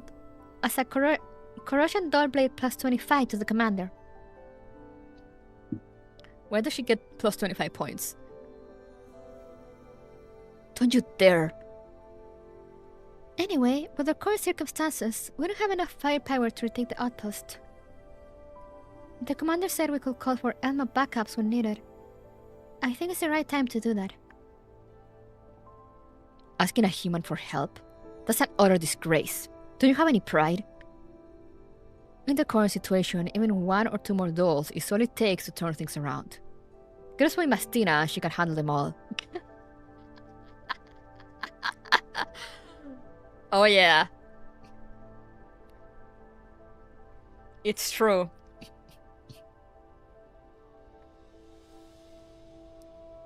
We can't rely on Mastina every time. Besides, she's on a mission of her own. Let's call Kluke over. Oh, and as long as we keep the commander in the dark about this, it doesn't count as asking her for help. As asking her for help, does it? That works, I guess. While the adults argued, Liuxi's communicator suddenly beeps again. That's a Winged Cavalier's distress signal? Liuxi puts herself through the pain of losing Jishui and responds to the signal.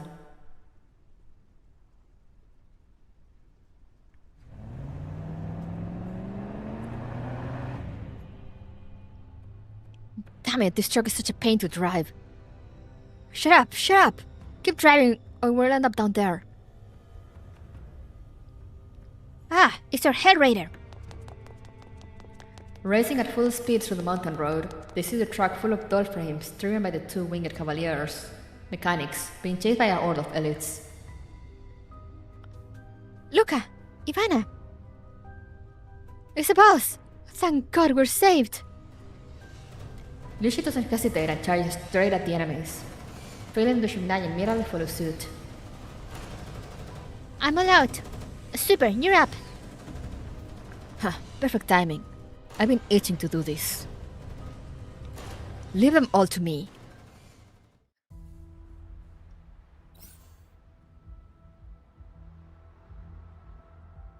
Don't worry, Super.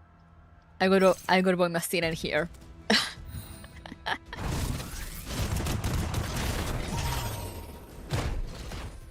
We can't always rely on Messina. Wrong. Always rely on her.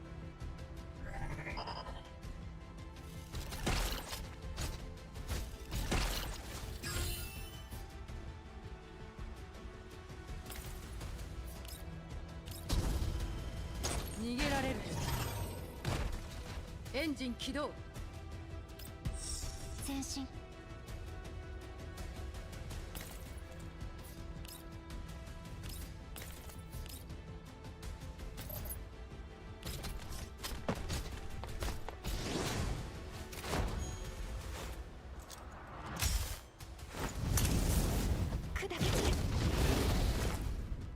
前進。 Dead. 眠い。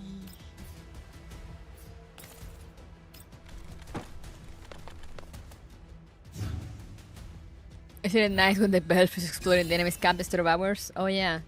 You love to see it. 引っ張らないでよ。前進。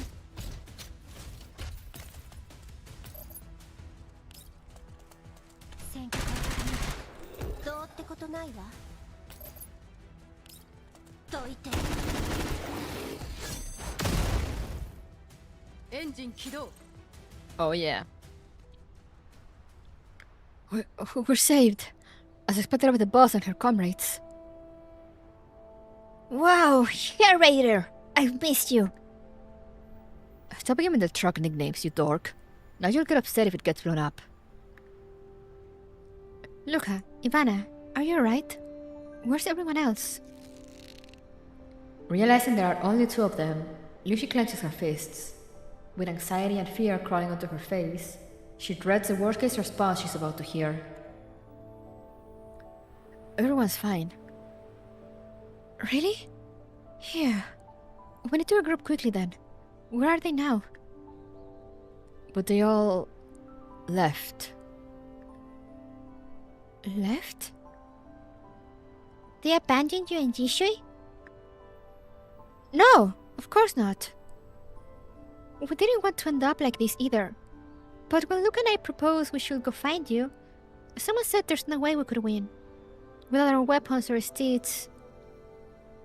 Many others agreed. No one wanted to take any further risks, so they just disbanded. I see. See? That's human nature for y'all. When things get tough, they only think of themselves and will always run away and hide. All the more so if it's for the sake of a doll. I...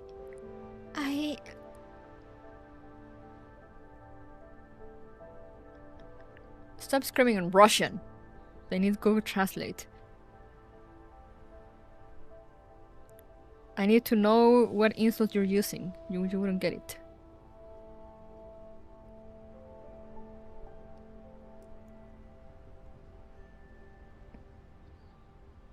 Hey you. But I'll assume he's just being very rude about it. The one with a blade stuck in your skull. Keep your mouth shut if you ain't got anything nice to say. Every winged cavalier has the utmost respect for her bosses. They were just shaken, afraid. Besides, Ivan and I are still here. As long as we're around, the winged cavaliers stand. Once we're a group with Boss Yishui, everything will work out in the end. Who are you calling a knifehead? Calm down. He didn't say that. Yishui. Lucy closes her eyes, reminiscing about the parent who had always stood by her side. She feels as if she has regressed to her old grieving self, unable to do anything without relying on the commander and others. It'll take a lot of time to buy weapons now. Maybe hire a PMC then? Better yet, let's hire all of them. Right, we need to fix the issue first. We'll use the best room available this time. Liushi? Boss, are you okay? I'm fine. I can do this. Even without everyone, I can still do this. Because I'm not alone anymore. Not alone. Of course, General. Seeing her panic, Dushimnaya grabbed Lucy's shoulders and forced her to lock eyes. You've still got us. We're all the commander's dolls. The heroes shan't ever abandon their comrades, General. We fight as one. Commander's dolls. Right. The commander didn't fight for freedom just for us to wallow in self-pity. Lucy closes her eyes again, takes a deep breath, then exhales. Dolls have no need to breathe, but her mind naturally imitates the way a certain someone uses to find her composure. I wonder who. Does anyone remember why she has a blade on her head? Oh no, I mean... She's just designed like that, I suppose. Sang-based dolls have funny designs. Luz Hon's model is awesome. Yeah, it is. Let's head back first. We need to confirm Yishui's condition and the outpost situation. It's a sang-based frame, of course it has updated his head. Yeah, exactly. It's like, ah yes, of course, it's sang-based. We'll see what we got, then decide what to do next. 次の目標を教えてください。 It has to have something extra, you know, it's sang-based.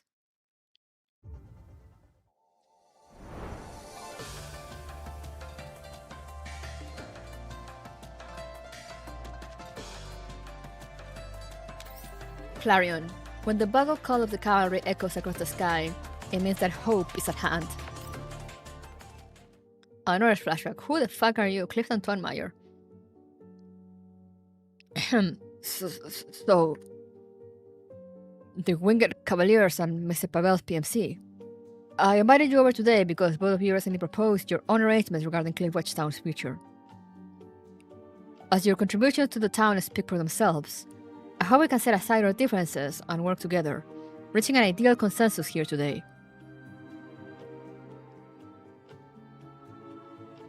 Miss Liushi, while the resources and capital at your disposal are impressive, you seem rather inexperienced in matters of management. Your winged cavaliers have failed to expand at the same rate as the town's growth, I'm afraid this will only lead to your inability to keep up with increasing security demands in the near future. My PMC, on the other hand, can adapt as needed and form a stable, mutually beneficial relationship with Cliffwatch Town. What you're saying is that you want to recruit the town's residents into your PMC, right? I see. My, that's quite ambitious for someone of your age.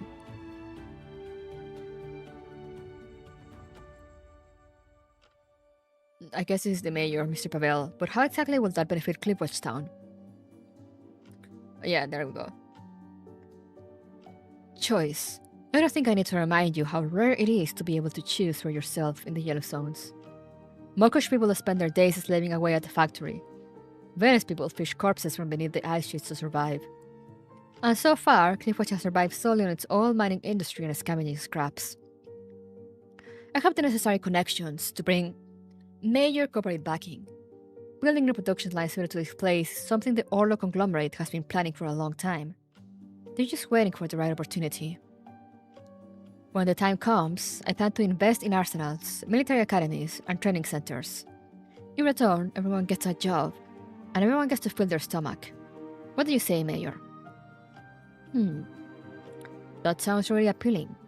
Cliffwatch could really use... No, it doesn't, Mr. Pavel. What? What? I'll fund Cliffwatch Town. We'll build schools, hospitals, repair roads, and ensure safe passage for all. We all know this place has abundant mineral resources. The refineries from the NSU era only fell out of use because they've been ravaged by elites and vandalized by bandits. I'll restore all of them, secure trade deals with other regions, and bring in more diverse industries. More importantly, all of this will be in the hands of Cliffwatch Town itself. No outsider will have management authority or be able to meddle with any of it. Is this some kind of joke? Do you have any idea how long it'll take for that kind of investment to break even? Yeah, Miss Lishi. What kind of return do you expect from doing that? I don't expect anything in return. You don't need... anything? Oh, I see. So money isn't what you're after. Then perhaps you're looking for something more political. Say, special privileges? The only privilege I want is for you to respect the Winged Cavalier's autonomy. We're here to ensure safe passage through the mountain roads. We don't need anything else. We will not force conscription either. Anyone who genuinely wants to join is free to come whenever they want, as well as leave whenever they want. Well then, Miss Liu, let's take a short break first. Sure. Okay. Liu nods calmly, completely unsuspecting of any schemes at play while the mayor and Pavel step outside. The moment they leave the room, the mayor turns to Pavel with a bitter expression.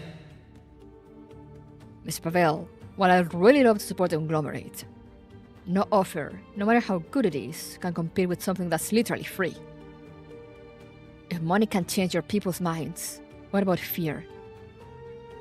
Then it will have to be something so petrifying that it will paralyze even the bravest of us.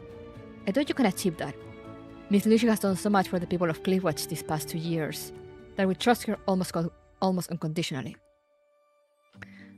She knows every resident by name, and she personally helped every one of them. And no, it's not all about her wealth. She will attend every single one of our weddings, funerals, will laugh and cry with us. Most of us have already forgotten she's even a doll. Why don't you just say what you want to say, Mr. Mayor?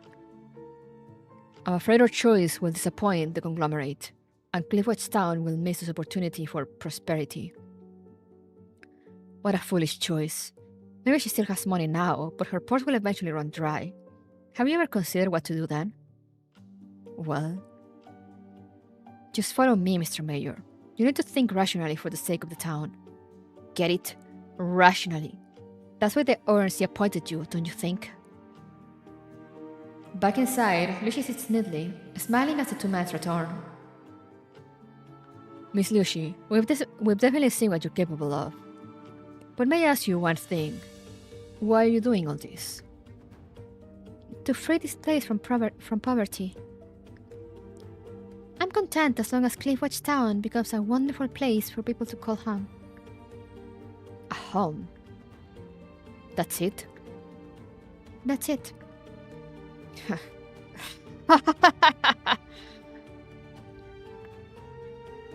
I don't know where your luck or money came from, but you're a complete joke. What makes you say that, Mr. Pavel? You think humans are just like dogs? Feed them and they'll become loyal, see you as their friend, their idol, their hero? I've never thought that way. I already have a hero. No one can replace her. That's because you know jack shit about humans. You're just keeping them hooked with food, water, and shelter. The moment you fail to deliver any of that, they'll turn their backs and leave you behind. No matter how much you've done for them, no matter how grateful they seem now, eventually their own interests will become their priority, and all you'll think about is how you haven't given them enough. At that point, a little temptation, a little coercion is all it takes for them to betray you, backstab you, leaving you with nothing. If that happens, I'll quietly take my leave. After all, I never considered this as where my journey ends. Mayor, you said she laughed and cried alongside you, but that's just her programmed responses. She never truly felt those emotions. See how she can just walk away and leave everything behind, despite seemingly having poured her heart and soul into it? Because it's all meaningless to her at the end of the day. You're just making shit up at this point. And when you lose everything, Miss Lucy, I bet you won't feel a thing either. I doubt you will ever understand what home truly means, no matter how much you wax lyrical about it. Mayor, I'll be going now. Okay. Take care. Jumping onto a truck, the group returns to the Winged Cavalier's outpost. To their surprise, Pavel is nowhere to be found. He merely stripped the outpost of all the turrets, equipment, and weapons in the arsenal, leaving behind a barren and empty base. So certain that no one will bother to stick around afterwards, or thinking that the remaining Cavaliers pose so little threat without their trusted steeds, Pavel simply left with all of his men. Damn it. They even took everything from the workshop. Those vultures. All those years of hard work. Where's Liushi? She's in the command room, but she's not letting anyone in. Because of Boss Yishui. Those bastards. I will never forgive Viola or that bastard Pavel. Feli hesitated for a moment before pulling out her communicator and dialing a familiar contact. Sorry, Liushi, and everyone. I'll have to make the call for us all. Even if that embarrasses us in front of Master, I can't let Liushi suffer like this. Yeah? Failing? What's up? Basti, I have to tell Master something. Is it about Liushi and that scummy PMC guy? Yeah, it's about Liushi and that scummy... Wait, you already know? Dushimnaya Faetusa were on call with Darling for the last hour and a half. I heard them asking for permission to send out D5 and 404 to level the entire town of Cliffwatch or something. Where have you been? Damn, okay. They ask for D5 and 404. Damn, okay.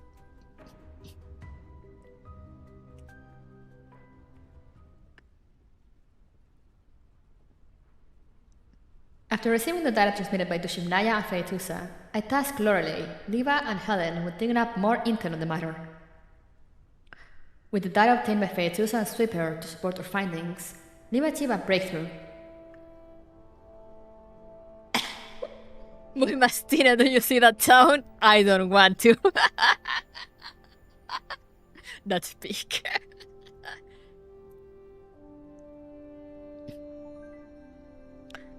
Project Pegasus, one of the many NSC military R&D programs that was eventually scrapped after its merger with the URC. Enough units to equip 11 platoons were produced, all low-rate initial production models. Each troop has one leader paired with 32 dummies. Of the 11 troops, 10 were written off and ready disposed of, Only one's whereabouts are currently unknown. The project was entirely led by OKB Smolin, a covered facility not listed in any official NSC registries. Out of its numerous products, including but not limited to various models of mechanical walkers like the Pegasus, armored vehicles, and helicopters, none have any recorded combat history. As for the lead designer of OKB Smolin, his name is Dr. Nikolai Smolin.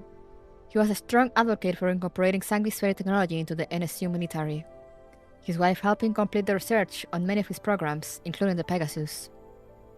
But ultimately, the NSU became part of the URC before any fruits of his labor ever saw service. Everything related to OKB Smolin was erased from the archives, including the facility's location. Mr. and Mrs. Smolin were later arrested on charges of political corruption. On the surface, he's a dissident who conspired against the government, embezzled research funds, and misappropriated state property. But these are all, of course, trump-up charges based solely on testimony and with little to no evidence to back them up. Dr. Smolin was merely a scapegoat for those powerful figures who had taken the wrong side during the internal political strife of the time. They used him to raise any ties they had with the old Soviet military. After his arrest, all his property was made forfeit, and his children seem to have vanished from the face of the earth. While serving his sentence, numerous testimonies from his former students and colleagues led to repeated extensions of his term. So Pavel and Viola are Mr. Smolin's... Viola as well. Ain't it obvious? Pavel Smolin, a mere PMC operator and an underground broker, couldn't have rapidly risen to such prominence in this region of the Yellow Zones without the ample support from Girard Group. Of course, he reciprocated the conglomerate's favor by playing a major role in expanding its influence in the region. He's been on quite a roll going around the Yellow Zones. The fact that he's so utterly obsessed with Cliffwatch Town and Liu's ponies could only mean one thing. Liu's ponies? Cliffwatch Town was originally most likely a closed city, hosting administrative and research facilities of OKB Smolin. Which explains why Liu found the Pegasus in its vicinity, and located inside the Pegasus data storage are coordinates for the main production facility of OKB Smolin. You're saying that Pavel did all this to clear his father's name? Then why is he picking on Lucia and the others? It's not hard to see why. Lucia and her winged cavaliers are a force of justice and righteousness. Do you think she will allow the conglomerate to sue the towns she's done everything to protect? Well, I definitely wouldn't. Besides, even if he can't save his father right away, Pavel is most definitely planning to take advantage of the machinery and equipment left in the facility to build an even more powerful army to rule over the Yellow Zones. At that point, he will have no choice but to strengthen his ties with the conglomerate, just like George from Makosh. Lucius is an obstacle he will have to face sooner or later. Right! Master! Can you give Lucia some comforting? She's been through a lot. Darling's comforting can be really dangerous. If Lucia's Neuroclerk gets pricked, the fault will lie with you, failing. Hey, can we stop with the melodrama? But indeed, it's not yet time for me to get involved. If she were still a member of Griffin, a subordinate of mine, I'll make sure to reassure her right away. No need to be in such a hurry, is there? Oh, you bet some are going to get the wrong idea if the commander starts being too kind to one specific doll. Yeah, I wonder who. Cloquet. She's a leader herself now. She should rely on her own subordinates, rather than me in times like this. But everyone's already left. Only Jishui, Luca, and Ivana are still here. You mean it should be us to comfort her instead? Call me naive or whatever, but I still have faith in those people. Let's wait a little longer. Dushimnaya, I'll have mailing on call to assist with Jishui's repairs. The operation is in your capable hands. Gotcha! The hero will surely bring the can back to the pink of health. The can? Faitusa, the airborne beacon will soon be in range to support you. ETA 12 hours. You may contact the box to adjust the signal. Okie dokie. That means we can chat with Lil Soy too. Failing, I'll leave Lishi to you. If the situation becomes too much to handle, the closest backup you can call on is hide for a 14B. Yes, Master. With help from Faitusa, the Shunaya worked on Yushu's injuries. According to this engineer called Mailing, someone hastily patched up Yushu's body after she was critically damaged, preventing her core from suffering irreversible degradation. Liushi can only think of one person who could have and would have done that. Despite both Failing and Yoshinaya wanting to comfort her, Liushi still requests that she and Yishui be left alone until the latter wakes up. Here. Yishui, it's just you and I again. Just like when Griffin dissolved, or when I left the Luz. When you left the what? the what now? I've always wanted a home, but what even is a home, exactly? She closes her eyes and holds her partner's hand. Over the years, she had long buried her old, vulnerable self and carried on with a sense of duty strong enough to bear the weight of everyone's lives. But even after everything they'd been through, this was still far too excruciating for her to bear. So when Yishui, someone who had always supported and encouraged her unconditionally, was around, she felt as if she could indulge in some of the lackadaisical whims she had 10 years ago. After Miss Liu passed, her inheritance was bequeathed to me, but living alone in that huge mansion got very lonely. So I hired other adults to give me company despite being adult myself. Ridiculous. Just ridiculous. That's how I ended up joining Griffin, fighting alongside the commander and our comrades, and even joining a squad puzzle. Even though there was no shortage of painful and frightening experiences, every day I spent there was happy and fulfilling. And then, everyone was gone, and the empty Griffin became terrifying. The bright halls once filled with laughter and joy became dark and somber. Only my footsteps echoed through them. It was scary. Yeah, we're getting Liushi lore drops here. Like, wow. It was to escape that fear, that unease, that I came to Yellow Zone. I thought I found others just like me. People who were also afraid of loneliness and longed for a home. A single crystal clear droplet falls into Yushui's hand, and Liushi, holding back her sobs, murmurs sorrowfully. I never wanted any gratitude. I never thought I needed the commander's praise either. What hero, what great deeds, it's also surreal to me.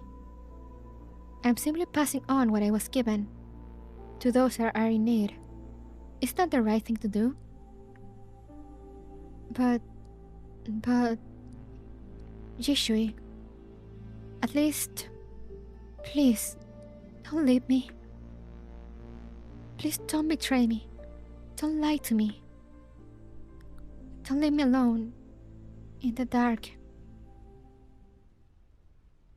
You're really such a crybaby, Liushi. Yishui! The sudden response startled Liushi. She looks up to see Yishui wearing a resigned smile. You're fine now. Yeah, it's getting a little noisy for naps. Man, you guys just won't give me a break. Noisy? Can't you hear it? If not, listen more closely. Surely you can hear it. Following Yishui's words, Liushi quietly closes her eyes.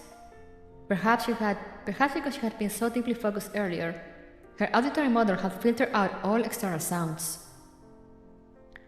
But now, Liushi hears it, a faint hum. It's the aim of the Winged Cavaliers. See the Winged Cavaliers arrive, coming down the mountainside. Shining armor and wings that from above make their enemy kneel. Everyone's back? But why... Are there so many more voices? Why don't you take a look yourself? Lucy helps Yushui's newly repaired body up to her feet. Together, they step outside. Current the dolls is an unprecedented scene of the night illuminated by flashlights and torches. Hundreds of people, carrying large quantities of weapons, munitions, and supplies, are converging on the Winged Cavalier's outpost. What's this? Oh, General! Ken! You awakened from your long slumber! The common folk had grasped their right to bear arms, joining the hero's great army. Wait, there's something so funny about the ship Naya saying the common folk had grasped their right to bear arms. Okay. Okay, Dusha.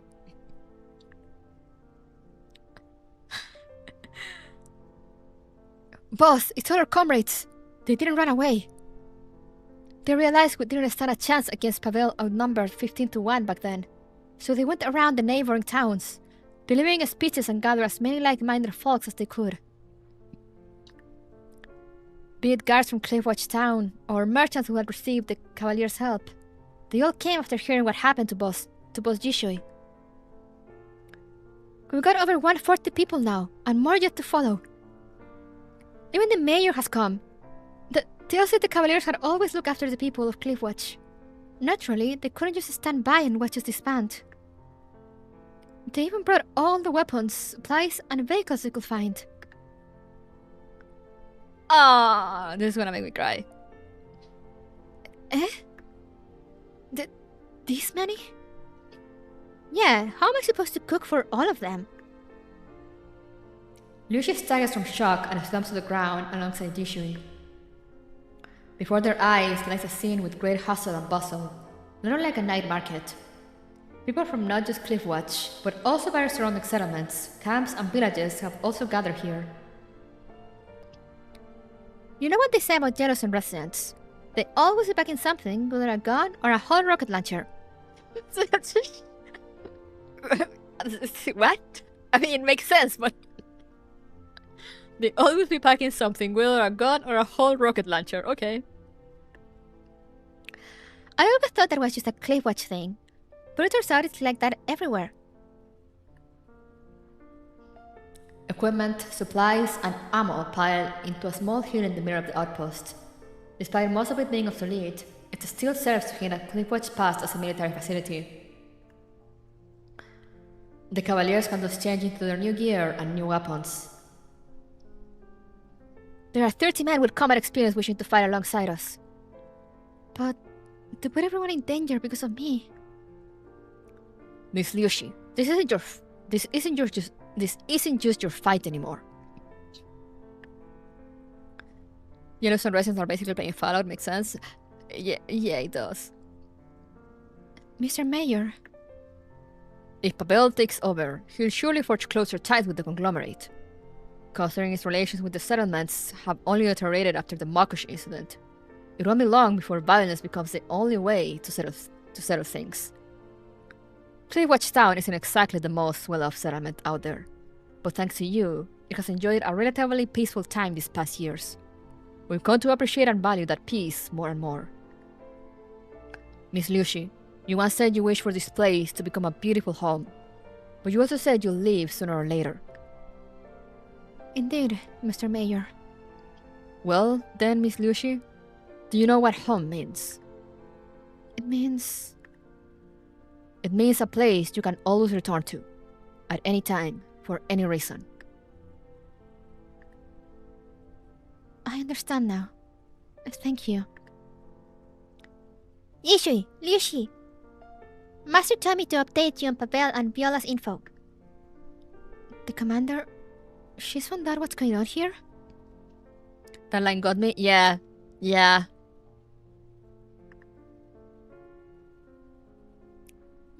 Master says she trusts you to know what to do, and that you'll definitely come out on top. I figured maybe.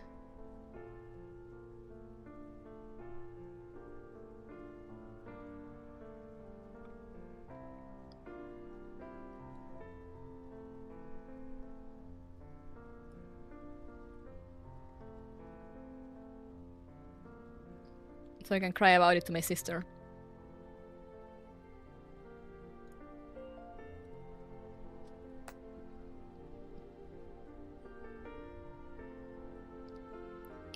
Is that so? Is that what the commander said? Upon hearing Phelan's news, a complex expression crosses Lucy's face. She pauses to reflect, then nods to Yishui. After asking the Shivnaya to help prop up her comrade, she walks into the crowd. Everyone, thank you for risking your lives to stand with us in our darkest hours. The Winged Cavaliers were never about waging wars. The dream we longed for had always been riding our steeds freely, not worrying about warfare, and making new friends on the hilltops of Cliffwatch. We want prosperity for all, not just ourselves. Wealth for one is wealth for none. That's why we always share with our friends, our comrades, our families, so that happiness may find us all. We do not take from others, but if someone tries to plunder what belongs to us, or to our companions, we will fight back, but not because we want to become as greedy, selfish, and unscrupulous as they are, nor because that is the only way to survive. And now, I made a call to attack Mr. Pavel's forces, to thwart his plans, and to keep our home safe from anyone who dares try to lay their hands on it. The crowd erupts in cheers. Yushi organizes the regional Cavalier members and the veteran volunteers into corresponding squads while distributing the equipment and supplies as needed.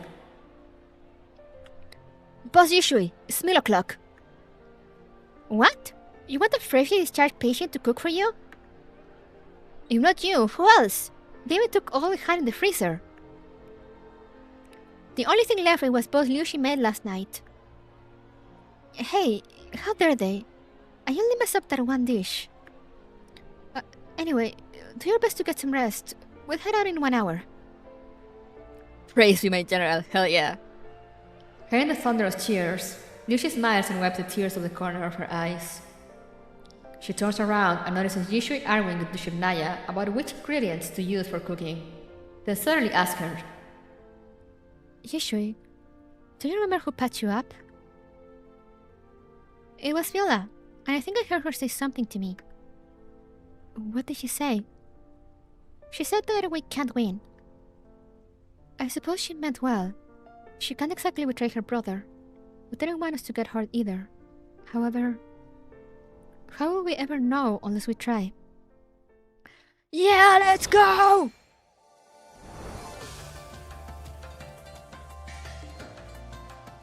No news from my sister. We push on.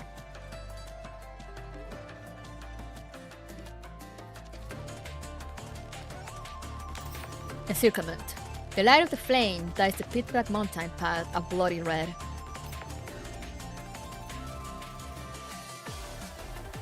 There was some rain. There's been some rain. So I'm gonna bank on the possibility that my sister might have her shift extended a little, and that we'll be able to finish today. We're gambling. Using the coordinates extracted from Dilu, Pavel and Viola lead all their subordinates, a massive force of Sangis automatons and Bio's automated bots, deep into the darkness of an abandoned mining tunnel on horseback. Although they encountered elites along their way, all were torn to shreds the instant they poked their heads out of their wretched holes. Those feeble creatures stood no chance against such a massive force. Pavel is, however, quite pleased with the presence of elites. Since no war exists wherein these creatures could coexist with humanity, the presence of such a horde alone indicates that his objective had likely never been discovered by someone else. I see. An abandoned mining tunnel marked as hazardous.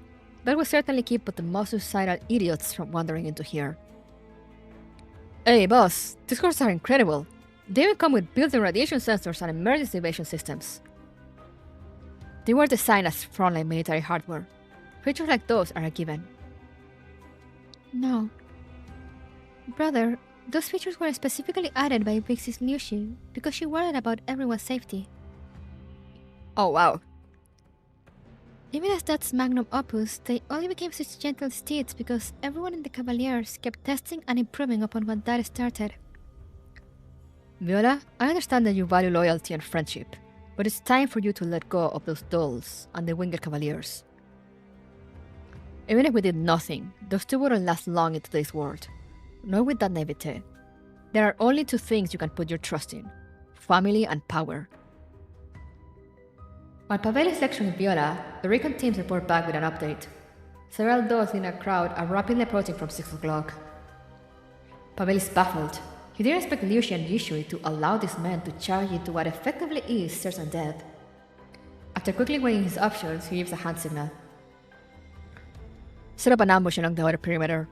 Wear them out. Don't let anyone inside. Piece of cake, boss. Just don't forget about the overtime pay.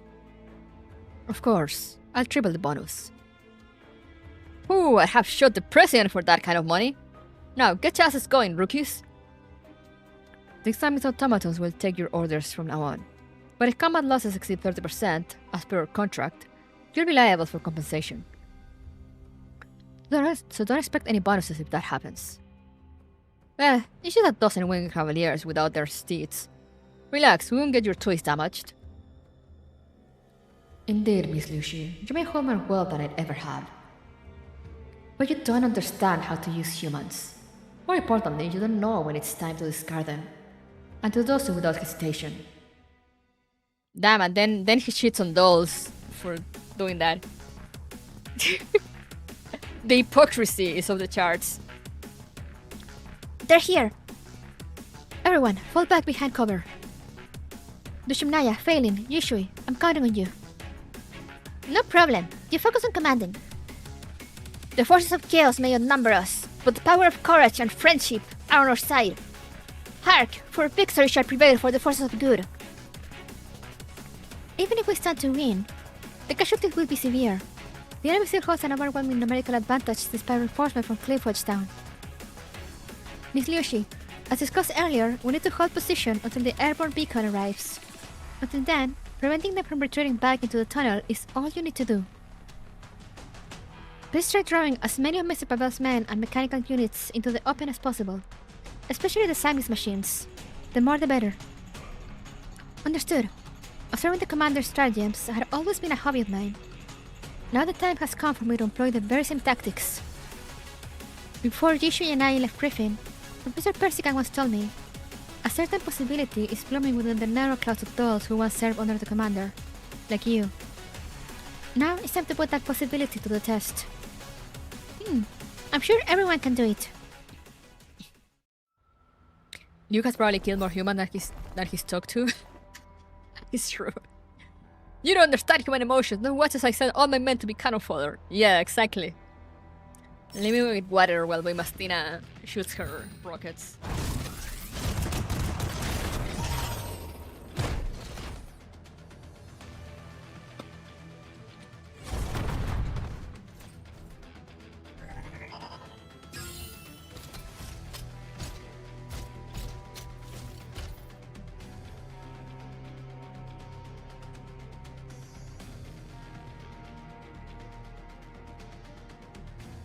Alright, here I am.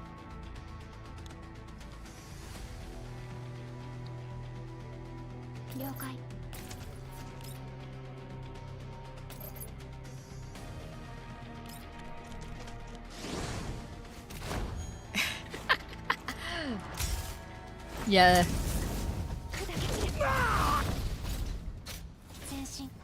The beef Sweeper has with humans is so funny.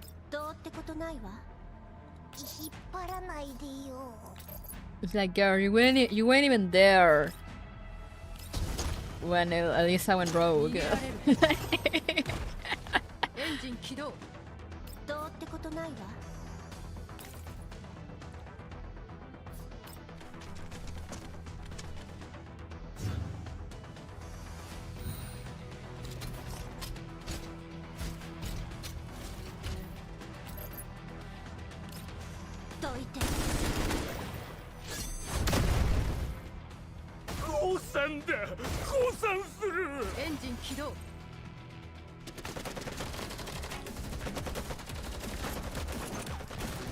Intense gunfire tears through the silent night.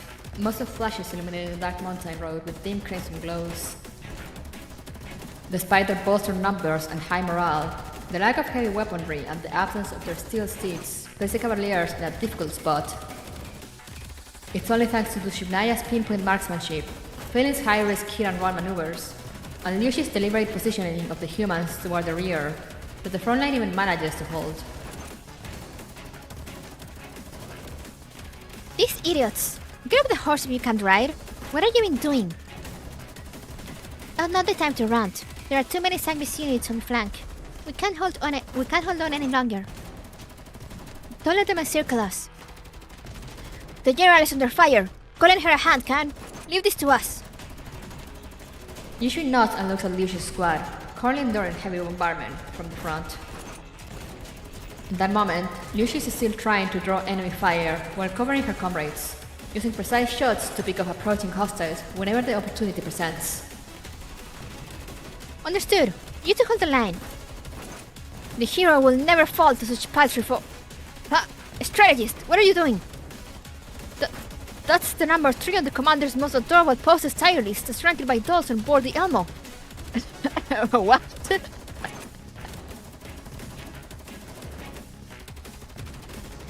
Perhaps for the first time ever, Dushibnaya stares at someone else with a look of utter confusion that is usually reserved for when others look at her.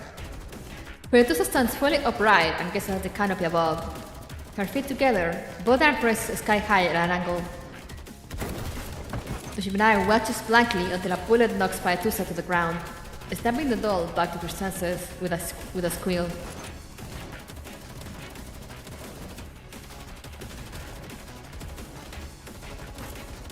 Fetusa, what are you doing? Testing the signal. The beacon should be here any second now. Dear Nixie, cease the distractions.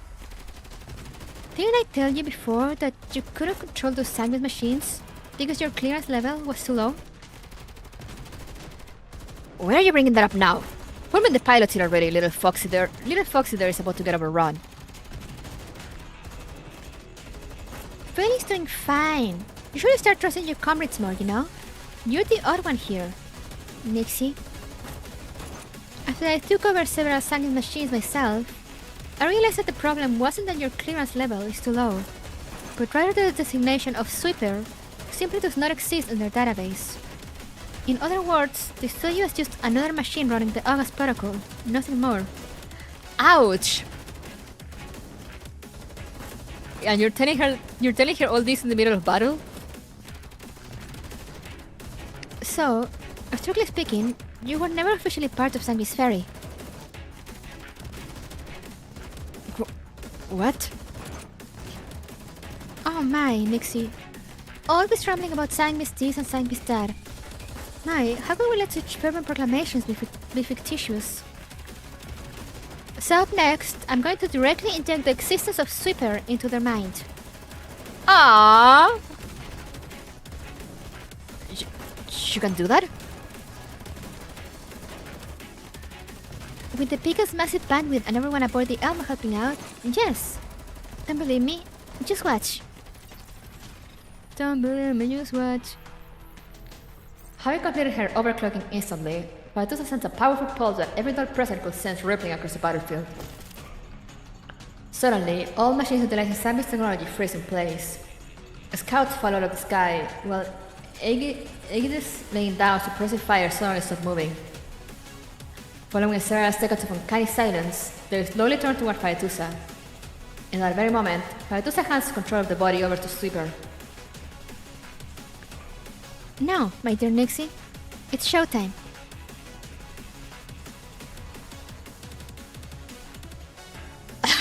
I want to see us the suffering leaders go, who? Now when they meet Super, yeah, me too. At least I'll be like, Super who?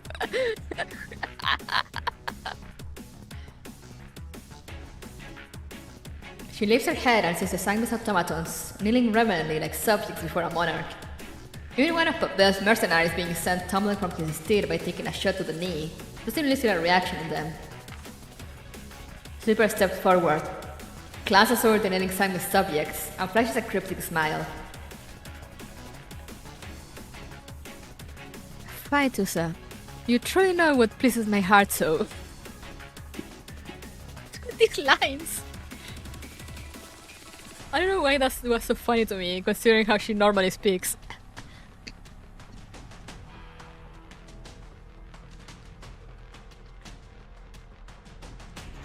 Oh, fuck! What's wrong with that Samus fairy garbage? Figure shouldn't have trusted outdated junk to begin with. And these horses, why's their performance so shit? What good is performance if you can't use it well? What? The mercenary hastily draws his pistol, only to be kicked flying in an instant after Sweeper easily closed the distance. The doll moves like a waltz dancer, effortlessly weaving through the hail of bullets as she knocks the mercenaries of their steeds one after another. Just as the other mercs attempt to rush into support, they suddenly find themselves like fish in a barrel, as the entire Sangbi's fairy force has thrown their weapons on their former allies. I've got good news and bad news. The bad news is, your heads will be rolling immediately should you not surrender. And the good news? Super tilts her head and smiles innocently. The good news is, the horses are pretty cute, so they'll be spared. We should give Super more power more often, I feel. If this is the kind of scenes we're gonna get out of her.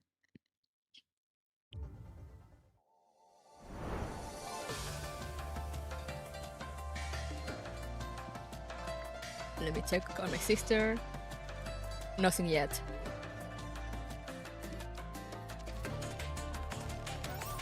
Oh my gosh, she's enjoying it. Yeah, I love it. Now she is a proper ringleader. Oh, that's a cute icon. Yesterday once more. 10 years on, the person who guided her remains the reason she will not waver. Ah, Hunter's Cage. What the prey sees as kills is nothing but the net cast by the predator, however the fuck you pronounce it.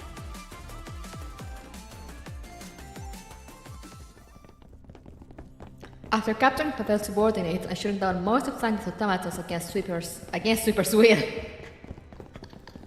No, let my girl have her moment. Super has some spectacular moments in Phoenix event. Stay tuned. Are you telling me that Super and Phoenix show up together again? Okay, that's gonna be big. After capturing Pavel's subordinates and shooting down most of Sangbi's automatons against Sweeper's will, the dolls proceed deeper into the mine, flanked by only 2 Aegis units. According to the prisoners of war, Pavel has barely any guards with him, but there's no telling what trouble he might still stir up inside OKB. One may so easily lose their head in such a treasonous maze. For that, I say, follow in the hero's steps and turn right at every crossroad. No need for that, I'll keep track. Liushi, permission to open fire the moment we make contact. Open fire. They're our enemy now. They also did terrible things to Yishui, didn't they? Yes. General? Liushi, what's wrong? I think she's keeping something to herself. Is it Viola? To face a former comrade on the battlefield, to have to make the order for their lives, is a choice non-ordinary folk can make. However, heed this well. No matter what you choose, Fox Maiden and I will have your back. Say, throw Pavel to the umpire and let justice be his arbiter. To the umpire? Justice? There's no such thing in the Yellow Zones. While I do despise betrayal, had Viola not stepped in, I would have lost all the precious memories I share with everyone.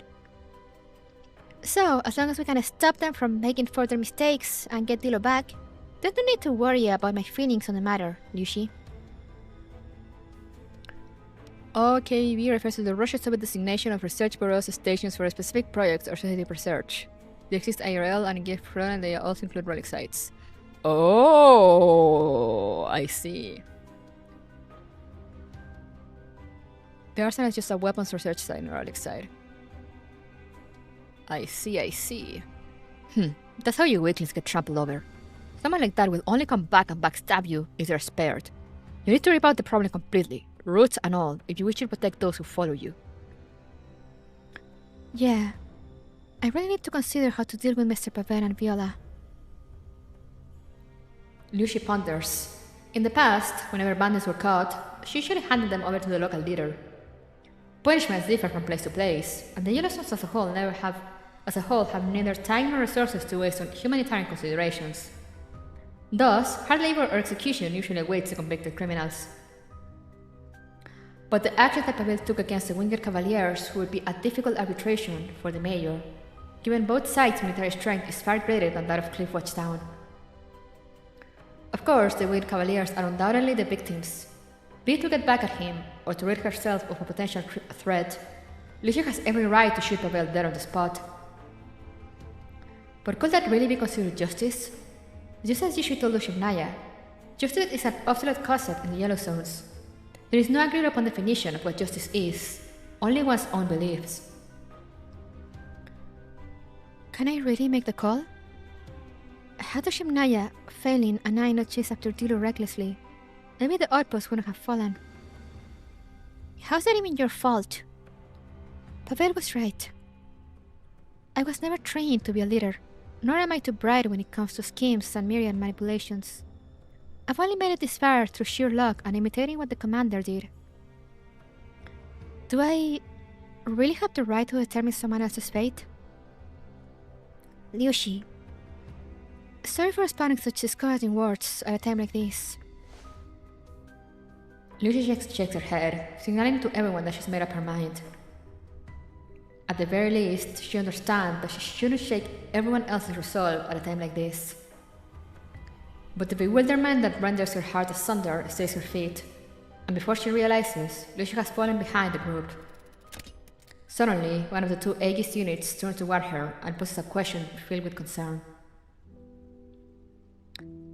Feeling lost? Yeah. Lucia answered with her eyes glued to the floor. Who was she even speaking to? She had in the mind. For some reason, she felt herself unravel upon hearing that voice. Words, feelings, thought that she couldn't even muster the courage to speak aloud to her longtime partner usually. They all left her lips. I was never a remarkable doll to begin with. I only came to Cliffwatch Town in search of the commander, and only assumed leadership following memories of how she led us back in Griffin. But haven't you done an excellent job so far? Nothing I achieved was particularly special. All I've done this whole time was merely chasing her shadow. Whenever I ran into trouble, I always thought to myself, what would she have done if she were here? That's how I made it this far. But I'm not her after all. I lack her composure when faced with despair, so I'll probably never escape my own cowardice. Upsetting, isn't it? Yeah, very, very upsetting. When I still had the commander to rely on, I never imagined that I would one day struggle with something like this. Lucy turns her gaze to the Aegis beside her, revealing a rare expression of vulnerability. She seems to have completely forgotten this model of Aegis is not even equipped with a narrow cloud capable of conversation. Which means someone was obviously remote controlling it in order to speak through it. She was beside herself with hesitation, without the mind to even consider such a notion. Indeed, it was insignificance incarnate in the face of the enthralling comfort she felt reverberating within her narrow cloud then and there. So what did it matter? There's no person on earth who doesn't struggle with such things. The more one shoulders, the stronger that fear becomes. It's the same for everyone. Even the commander. Lucy sounds a little disgruntled. She doesn't want to hear anything negative about her. Even objective words feel 1,000 times more offensive than insults directed at herself. She stares at the Aegis and gradually registers the unease she should have felt from the get-go.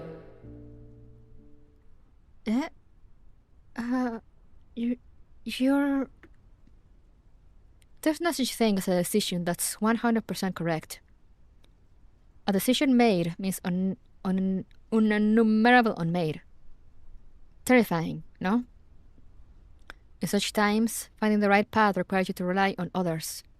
be it your companions, the information you hold, or even your faith in yourself. Say, imagine you do not fight back against Babel. In this place, the Cliffwatch town, will become nothing but a factory producing zombie war machines. Here, consider another possibility. Kill Babel. Will that solve the problem? Or will the conglomerate turn someone even worse? I guess you're right, Commander. Finally, Lucy can feel warm tears welling up in the corners of her eyes. That tiger had always been a deeply buried anchor securing her Nora cloud, a shining beacon that guided her through countless cold nights. It's really you, right? I'm not dreaming, right? Yeah, it's me. Long time no see. I'm sorry, Commander. After all this time apart, I wanted you to see that I'd become a doll capable of standing on her own. But now, I'm...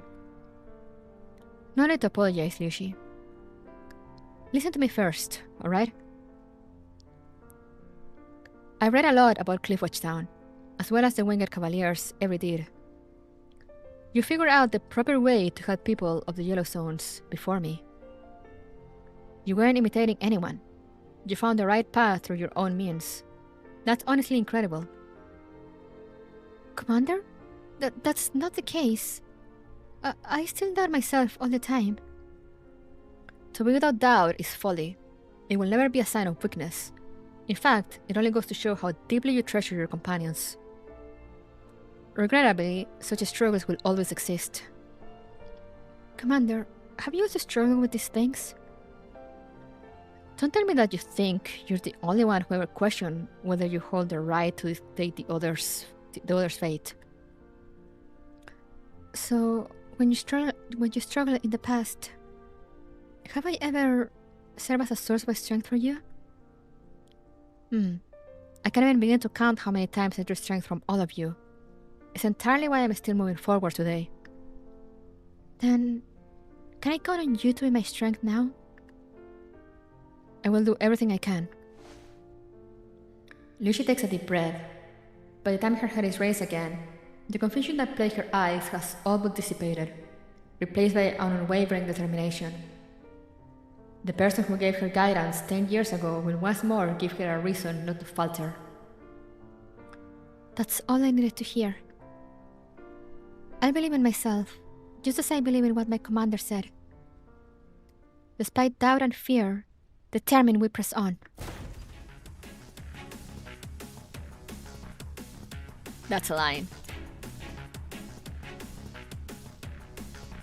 That's another line to save.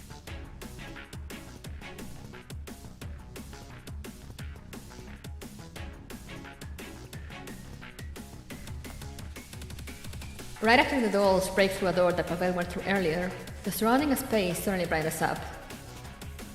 Evidently, Pavel has just restored the power. The dolls gaze upon the vast interior of the former NSU circuit facility. Scattered throughout are enormous industrial pieces of equipment, along with the wreckages of central robots. Master was right. Most of the machinery here was still away before it could be relocated. This is child's play compared to real assembly fairy forges. But I guess it's better than whatever the doll community's got. Mr. Pavel went through all that trouble to see Stilu just to find this place. It's only 40 clicks out from Cliffwatch Town. A stranger had never heard anyone mention this place. The NSU built a dozen secret sites exactly like this one after World War III. They were to be centralized and protect the shelters for operation, R&D, and medical personnel. Those who work in this one most likely live in Cliffwatch Town. After this site got abandoned and its original staff reassigned, the empty buildings above were discovered and occupied by Wagner squatters, though I doubt anybody even knew about this site by then. Lucy and I were baffled when we first arrived in Cliffwatch Town as well. Everyone living there had migrated from elsewhere. No one knew about the town's origins. We just thought the original residents were all killed by elites or bandits. Turns out they just moved out. Yushi, I found Dilu's footprints. They lead further in. Alright. Stay vigilant, everyone. Mr. Pavel is a formidable opponent. So don't let your guard down. I love the project she made for herself in the Yellow Zone after all these years, to go from Griffin seeming rich lady to accept reality, forge her path as a faction leader and rich lady. Yeah, it's great.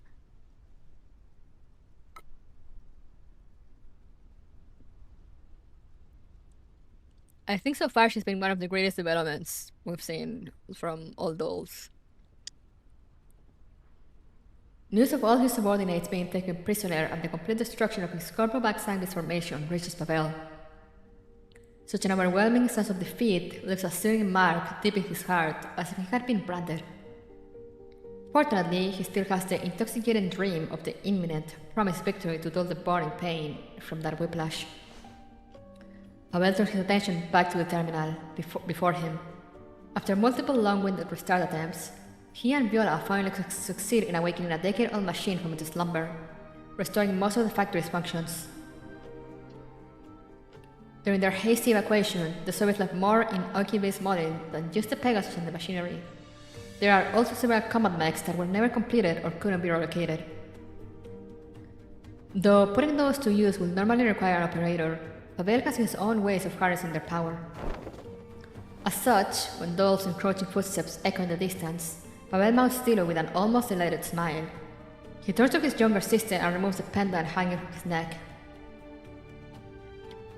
Just waiting to finish the event. I expect everyone to be bowling after that one. Oh, joy! Can't wait to cry my eyes out again, thanks to Gears Frontline. Live on stream. Yeah, when should we get finish event?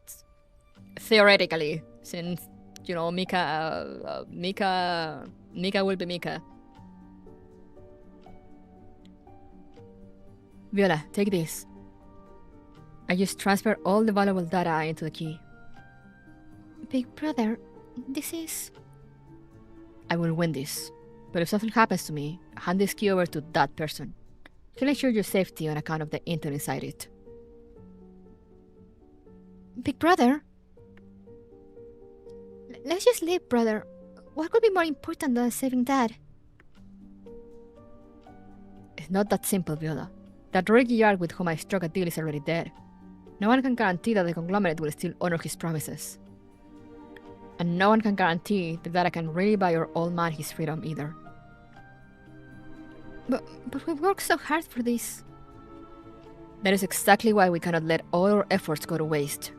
Orkive's Molin is in much better shape than I expected. This place holds enormous potential. I can easily build the most formidable private military in the Yellow Zones within 5 years if I can control this place. When that time comes, I'll have the right to bargain with anyone I choose. Didn't say I wanted to be a player, not a pawn, but I'm doing it to seize the dice with my own hands, while leaving you with our last lifeline. But that means fighting Big Sis Lucy and Yishoi until the bitter end. Then they have only themselves to blame. I already spared their lives once, yet they refused to back down, and even chased us all the way here. Same story with Griffin a decade ago. That Griffin Lions used that and others as stepping stones to the heights he enjoys today. The only thing left to us is this factory right in front of our eyes. I will never let Griffin dolls, or enemies, take this place from me. That would have agreed with me. I checked earlier. The self-destruct system is still in working order. But there's only one way out. Using our key. You must survive, Viola. You're the only person who cannot die today. You can't either, brother. Why does it have to come to this? This is Lucy and Yishu are good people. I know you like them, Viola. You're too kind for this world. You won't last long in the Yellow Zones like that. We've already saved enough money. Go live in a green zone after this. I don't like those dolls. I just can't live without you. Don't worry. I'm only saying this so you can understand my resolve, Viola. I'm not going to lose in the very first place. Because not even Miss Liushi knows the true power of this Pegasus. Sextant, car redundancy, methyl, well rod failing. I see.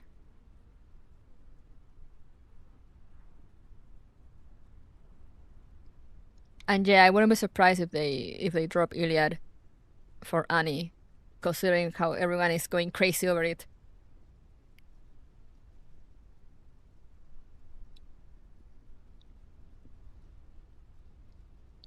Pavel tilts his head and stares at the approaching dolls. Dilo steps forward, shielding Viola behind her. The girl glances at Yushui apologetically before lowering her head. You know, when I was just a kid, I knew jack about my parents' identities or ideals, but I loved playing games and dreamed of becoming a hero. I got obsessed for a while with becoming a military contractor. I thought it was the coolest job ever. It's all about freedom, justice, helping people out, and playing with guns whenever you want. Sounds like that last part was what mattered most. It was then that I learned about Griffin. Funnily enough, I always saw you as heroes. Even though Griffin's most outstanding units consisted entirely of dolls and their commander, I still found it completely fascinating. That admiration lasted so long that, even after learning about you driving General Carter to his downfall, I never developed much hatred toward Griffin, even despite my parents being his subordinates. It's just, I never expected the one standing in my way to still be that same Griffin. Are there really no more heroes left in this world? There's still room for talk between us, Mr. Pavel. I can help you save your father. No, there isn't. I must hand everything over to the conglomerate. Only when they start using the tech discovered in Okive's Molly will my father get his appeal and eventually be released. Besides, while I don't hate your kind, I despise you specifically, Yushi. Me? This man ain't normal. What the hell would hate a generous sugar mommy?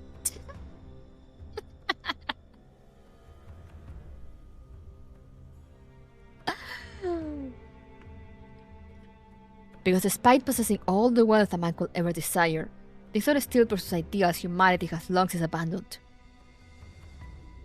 So you hate her because she's a good person, and you can't deal with that. Is that what I'm getting? Am I understanding this right, guys? It's as if she's screaming into my ears that the world itself isn't hopeless and doomed, or rather it is I who became scarred, rotten to the core. If you truly wish to help us, then please just turn around and leave. Can you do that, Miss Liushi? I couldn't even beg you. Please let me choose my own path. Unfortunately, Mr. Pavel, I can't go along with that this time. Your path will only bring misfortune to Cliffwatch Town and make life in the Yellow Zones even more agonizing. If you alone had chosen to walk that path, I would have gladly let you see what awaited at its end. However, there are others with you, and as the commander's Tidal, I can't just stand by and watch. Huh. Of course. Of course you say that. No matter how many times, people like you will always say that. I will defeat you and put a stop to your plan, Mr. Pavel. But that doesn't mean I hate you. There will be many more like you standing before me and the commander, enemies with their own bitter grievances. I'll defeat every single one of you. I'll keep moving forward, feeling neither hatred nor regret while doing so. Because I won't let people like you dictate who I am. Yeah, you tell him, Liu!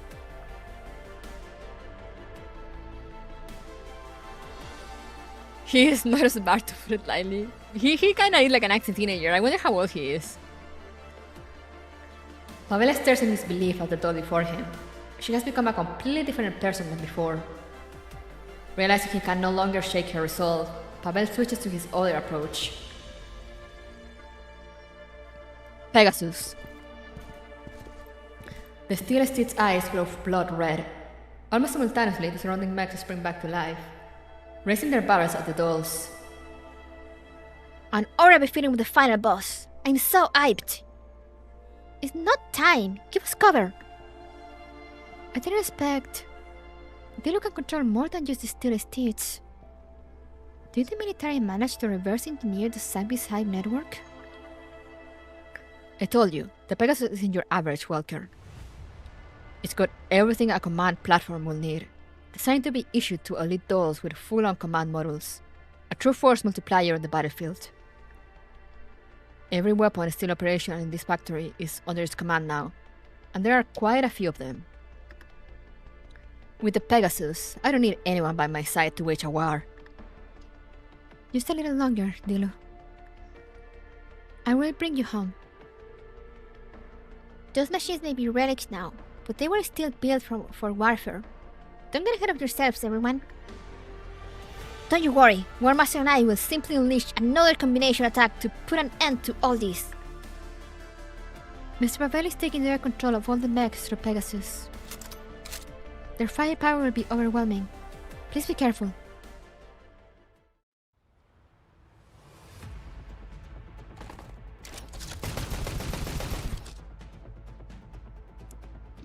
Wow, there's so much pressure.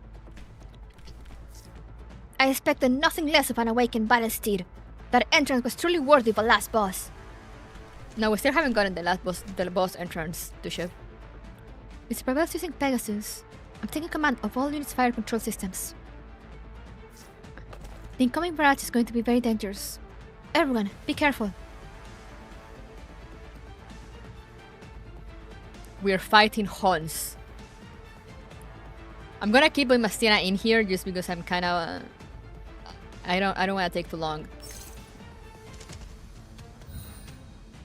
Because of my sister finishing work at any second.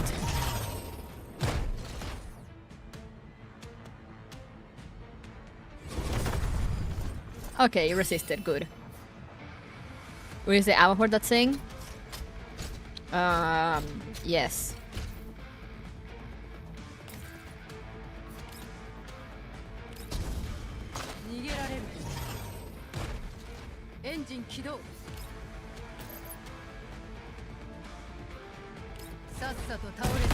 It's really small for 2 miniguns. Don't worry about it.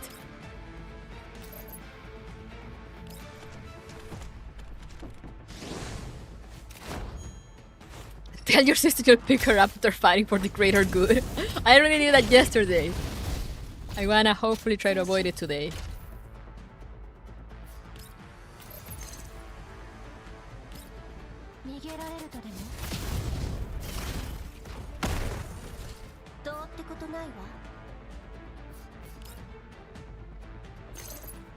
Who will win? A horse or a bike?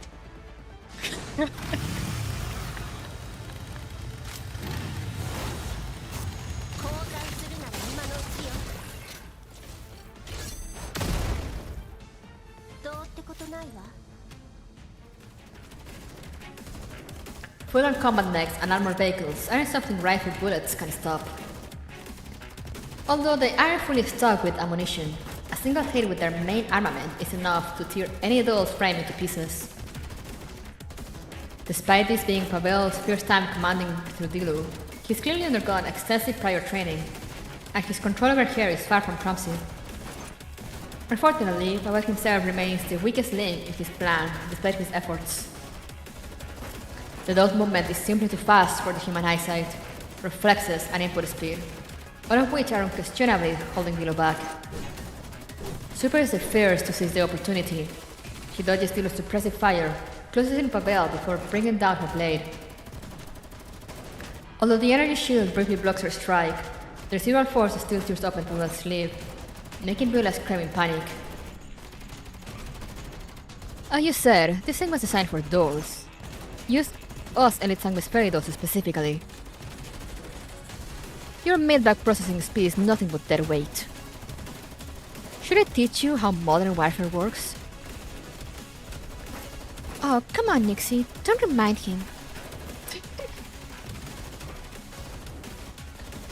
Oh, so you're telling me to let Pegasus handle all this? Don't even think about it. I'm more than enough to deal with the likes of you. More like you don't trust those machines not to hurt your little sister. More like you don't trust those machines not to hurt your little sister in auto mode, eh? That's right. Autonomous bots don't give a shit about her safety. One stray bullet and she's dead.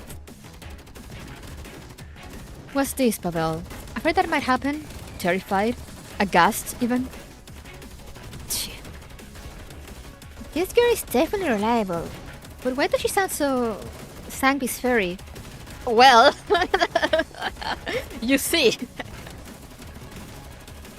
You should clamp it of a Hydra mech and continuously fire into its vulnerable joints, rendering it mobile.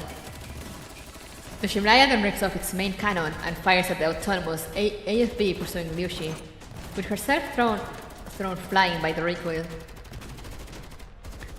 Ow, ow, ow, ow, ow. At last, we've secured a weapon with real stopping power. What? War Master, my legs! I can't feel them anymore. Yeah? Just know if you dare to use my body as a sword again, you won't even find them attached to your body. You just got stuck under some rock. Get yourself out of there by yourself. Why does the Sanguis Fairy doll sound so Sanguis Fairy? Shocking. Taking advantage of Pavel's inattention while controlling the mechs, Lucy grabs Dilu's reins. However, Adol's strength is no match for a machine renowned for her power, resulting in her being dragged along. Miss Pavel, stop being so stubborn. You still have a chance to take Viola's hand. It's not over yet. As long as you're gone. As if realizing something, Pavel redirects all remaining firepower under his control at Lucy. Ironically, this act also exposes the weird sense of trust Pavel has in her.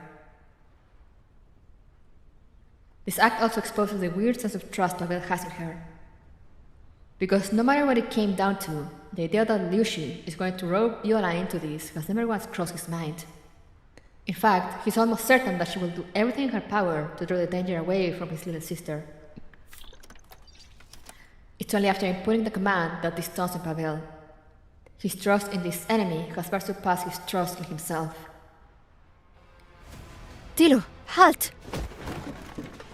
Out of ammunition, but still a machine of pure destruction nonetheless, the zero-seated lunges forward, sending Lucy's body flying some 20-odd meters.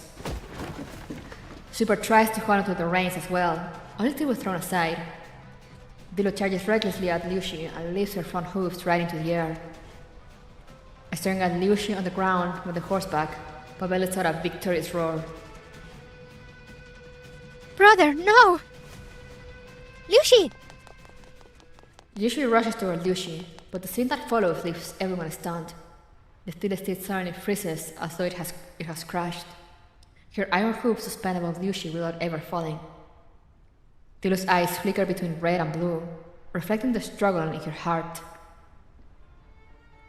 Dilu, you still recognize me? Pegasus! Impossible. I have access to its base layer. My authority should be absolute. Dilu isn't just your weapon of war. She's your companion and family too. Lucy slowly props herself back up, but acting under Pavel's persistent commands, Dilu ultimately stomps on the now standing doll. Lucy could have easily avoided the fall thanks to a doll's reaction speed, yet she merely raises her hands to meet the steed's iron hooves. We're here, General! Lucy, hold on! Okay. A thunderous thud, but not from Lucy's body being crushed under. Her raised arms catch Dilu's legs, while Dushimnaya, Felin, and Yishu join in to stop the steed's trample.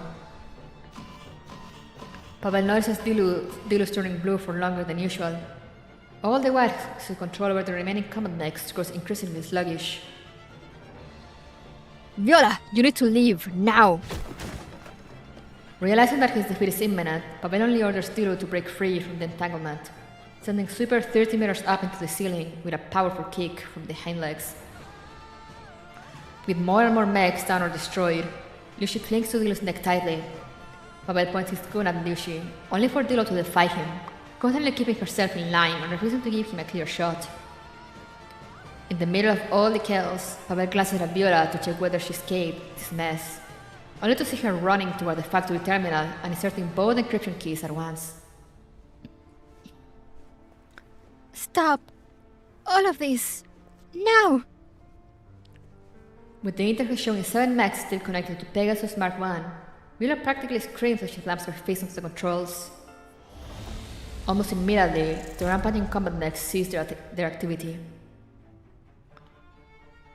Viola, what are you doing? I'm saving my stupid brother! Huh. Don't think I won't spank you later just because of this. Enough, Miss Super. It's alright. She gently stroked Dilu's forehead before lifting her gaze at Pavel. Mr. Pavel, you have neither lost nor won. But your war is over. Sure looks like it. Whether by the ideals we followed, the students as successors we fostered, or even the masterpieces we poured our hearts and souls into creating, the Smiling family is destined to be betrayed. Even my own little sister had to let me taste what it's like to be betrayed by family. She's saving your ass. Shut up. Pavel lets out a deep sigh as he looks around. Surrounded from every direction by dolls, he can no longer put up any meaningful resistance. You've won. But I'll have you know that, even as a winner, you can't win everything. The bewilderment in Pavel's eyes twists into a desperate resolve, stripped of all hope in an instant. He rapidly inputs a command into his terminal. What again? What's that bastard trying to do now? Brother? Don't worry. It's just the Pegasus Mark 1 self-destruct protocol. At the very least, that command is engraved into its base layer. A last-ditch failsafe that can never be altered or overruled. The Smiling family has been crossed way too many times throughout my life. If even my own little sister is going to sell me out, then my father's creation would at least retain its dignity until the very end. Gracias. No! But Pegasus is... Dilo is... Pegasus, Lucius, and my friend. Following the command's input, Dilu's core starts emitting a blinding red light, and a piercing alarm echoes throughout. Now move aside! Now that he's decided to end it all, Pavel no longer intends to harm anyone else. He rides Dilu forward, then slides off her back while the horse continues forward, allowing him to be captured. Yishui, take Viola and Pavel out of here. What are you doing? Liushi? Amid everyone's shocked gasps and cries, Lucy shows no intention of letting Dilu go. She charges at Dilu, galloping away, and with all her strength, grabs the reins and leaps into her back.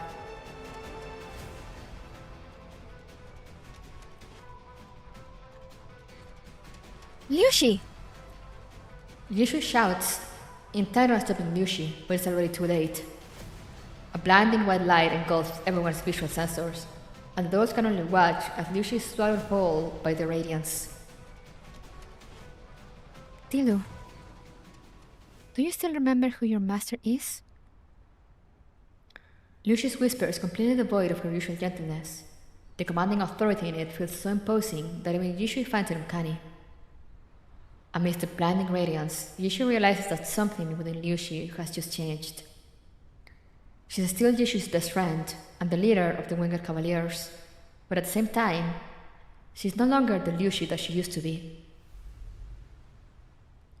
By the time everyone finally reopens their eyes, they see Dilu turn around, silently carrying Liushi back, and they see Pavel, wearing an expression of utter shock. Viola cries out and rushes to her brother, already kicked to his knees by Sweeper. He dazedly spreads his arms open for an embrace, only to be slapped across his face before being kicked in the chin and knocked to the ground by his little sister. Looks like she's had enough of you for a long time. Well, I understand where Mr. Pavel came from. Dilu's already a member of our family. Even as your creator's son, I can't allow you to harm her. Hearing that familiar chuckle, Yushi glances at Liushi again. Does your best friend even realize what just happened? Seeing the genuine relief and gentle smile on Liushi's face after all the burden has been lifted from her shoulders, Yushi decides she'll ask another time. At least for now, the Winged Cavaliers have overcome another obstacle, and it's finally time for everyone to take a good break.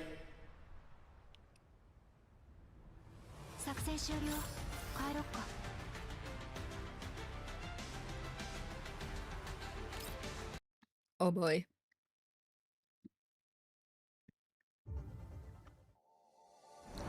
Anyone knows how long the last note is? My sister is out of it's out of her it's finished her shift.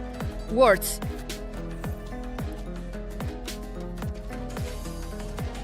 Thank you for the raid. Welcome.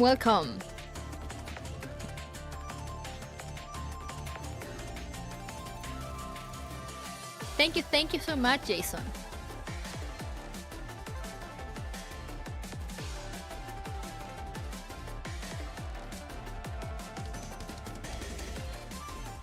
But yeah, anyone knows how long this one is? Or should I just leave it for... It's not super long, just a conclusion.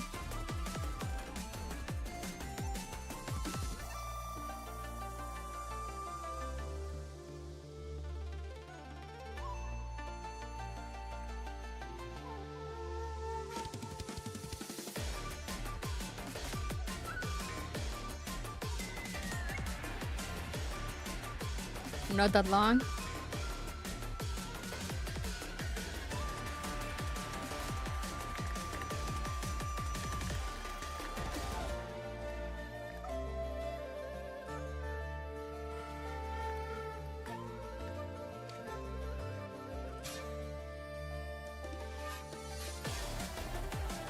Okay, let's go.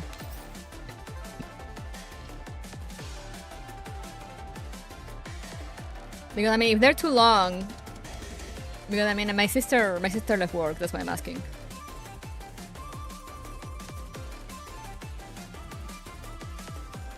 Just do it. Link in the fire. After the blizzard has passed, we throw more wood into the fire and illuminate our glorious future.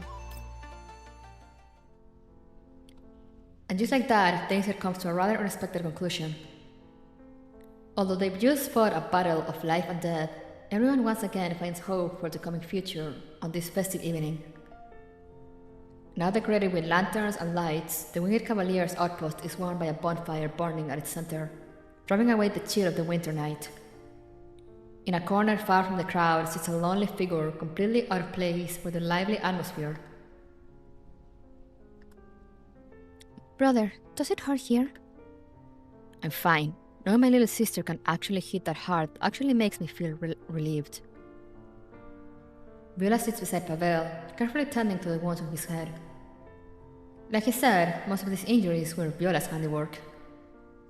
Enraged by her brother's stubbornness, Viola completely lost herself while beating him up. Even Sweeper stepped in to stop her in the end. It's said that to thank everyone who came to help, Lucy bought every last bit of food and alcohol she could find for this feast. What a bunch of weirdos. Brother, you really need to take a good look at yourself. We'll be dead a dozen times over if it weren't for their mercy. To point fingers at the victor's kindness will have you see karma's wrath one day. That's right, you ungrateful prick. I'm still itching to send you to your maker, you know? And don't think we're over just yet. You tried to kill our adorable little Dilo after causing all this trouble. Everyone. Approaching the siblings are Viola's former companions, along with the dolls who helped her solve the incident. The girl shamefully lowers her head under the two cavaliers' scrutinizing gaze. Thank you for the follow! My favorite doll is 1P45.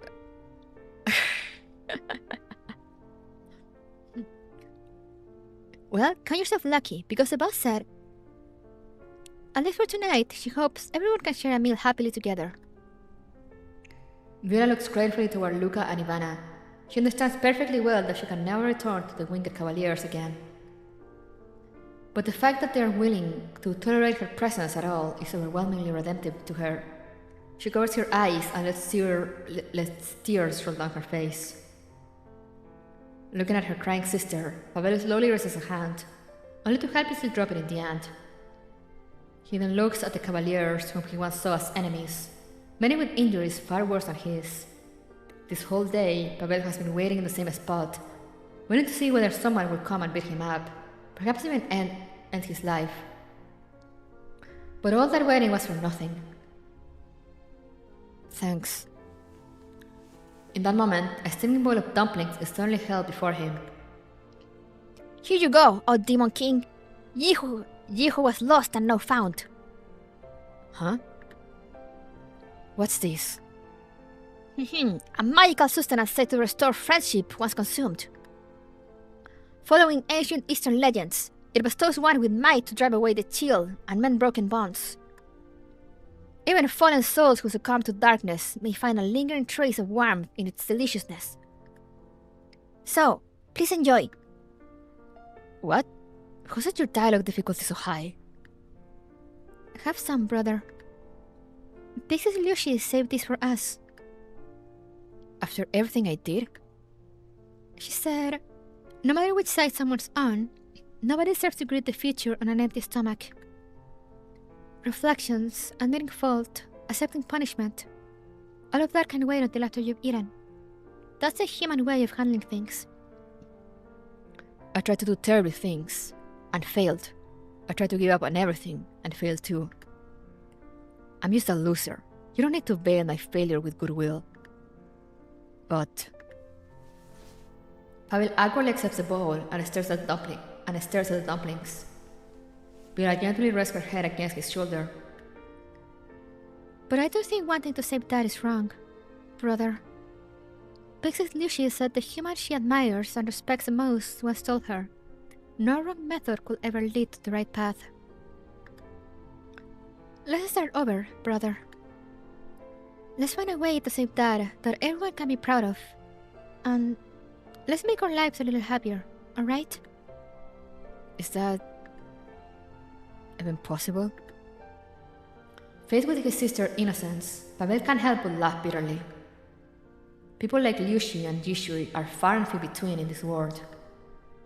No one understands better than him just how much darkness and cruelty lurks in parts of the world that Viola has never seen. He also knows all too well that he himself is part of that cruel world.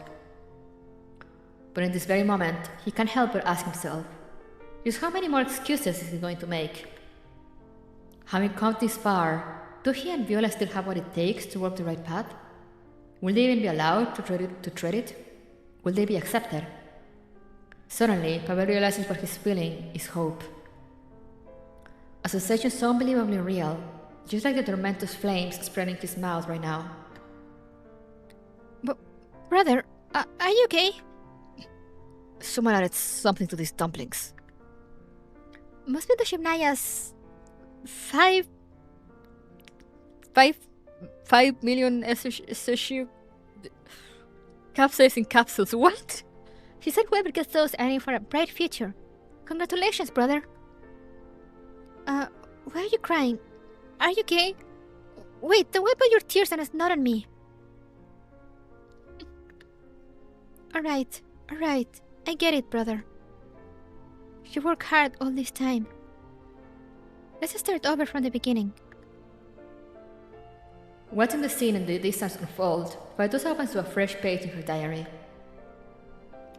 Despite all the conflict and struggle, humans and dolls, enemies and friends, can still sit together and share food. Is this what reconciliation means to humans? Absolutely fascinating. Huh? By fascinating, you mean letting two high-risk subjects free roam the outpost? I'd have those two locked up ages ago. Though I don't really want to admit it, I kind of agree with Sweeper on this. Liushi, is this really okay? Even if Pavel is behaving himself now, what if he tries to use Dilu to cause a scene again in the future? It's alright, Yishui. I believe that Dilu is no longer a tool for anyone to control at will. Why? Because Dilu managed to disobey her base layer self-destruct command, a decision born from memories, when she somehow made on her own. For the past 10 years, she lived alongside everyone and safeguarded us on our journey. Those memories have since turned into her own will. Just like how the commander granted us freedom through the agreement, which allow us to break free of the confines imposed on dolls and lose creative values beyond our design. I believe that if Mr. Pavel sticks around Dilu a little longer, he'll eventually understand why Dilu changed the way she did. But Liushi, you must have done something to help Dilu break her chains, right? Me? No way. Jishu, you must be seeing things. No, I saw it with my own two eyes. You clearly... Yishui suddenly cuts herself off after noticing the siblings walking over. Seeing Liushi rise to her feet, she lets out a quiet sigh and walks up with her. Mr. Pavel, Viola, do you have a good time? If there's anything you want to taste, Yishui will try her best to cook it. Instead of that, I heard you're not planning to punish us? Punish? By punishment, Mr. Pavel, do you mean proper disciplinary actions through legal proceedings and sentencing? You know what I mean. Since the incident was entirely between you and the Winged Cavaliers, the mayor gave me the authority to judge. I have discussed this with Yishui. At the end of the day, we're tactical dolls, not lawyer dolls with legal models. And we're not planning to install any in the near future either. So, we don't intend to do anything. That's just an excuse. Even if the two of you have reconciled, your cavaliers still have grievances of their own. Although we're the ones making the decision, we never told everyone else what they should or shouldn't feel or do. Everyone... But they've all accepted this arrangement nonetheless. At least, that's the energy I got from them. Mr. Pavel, you and Viola deceived the Winged Cavaliers out of self-interest, causing minor losses and many injuries. That much is fact. But we've also learned about the hardships you and Viola endured, and up to this point, no Cavalier has lost their life due to your actions. So, everyone has decided not to seek revenge for their grievances against you. For now. This is your second chance at life. Please, grasp it well. Pixis Liushi. Pixis Yishui. I'm sorry. Viola bows her head down before the two dolls and starts weeping uncontrollably. I always envied you, resented you. Meant I knew it wasn't right. I still took out my pain in you. Everyone in the Cavaliers cared so much about me from the very beginning, yet I... Seeing Viola like this, Yoshi reaches out and gently pats her on the head.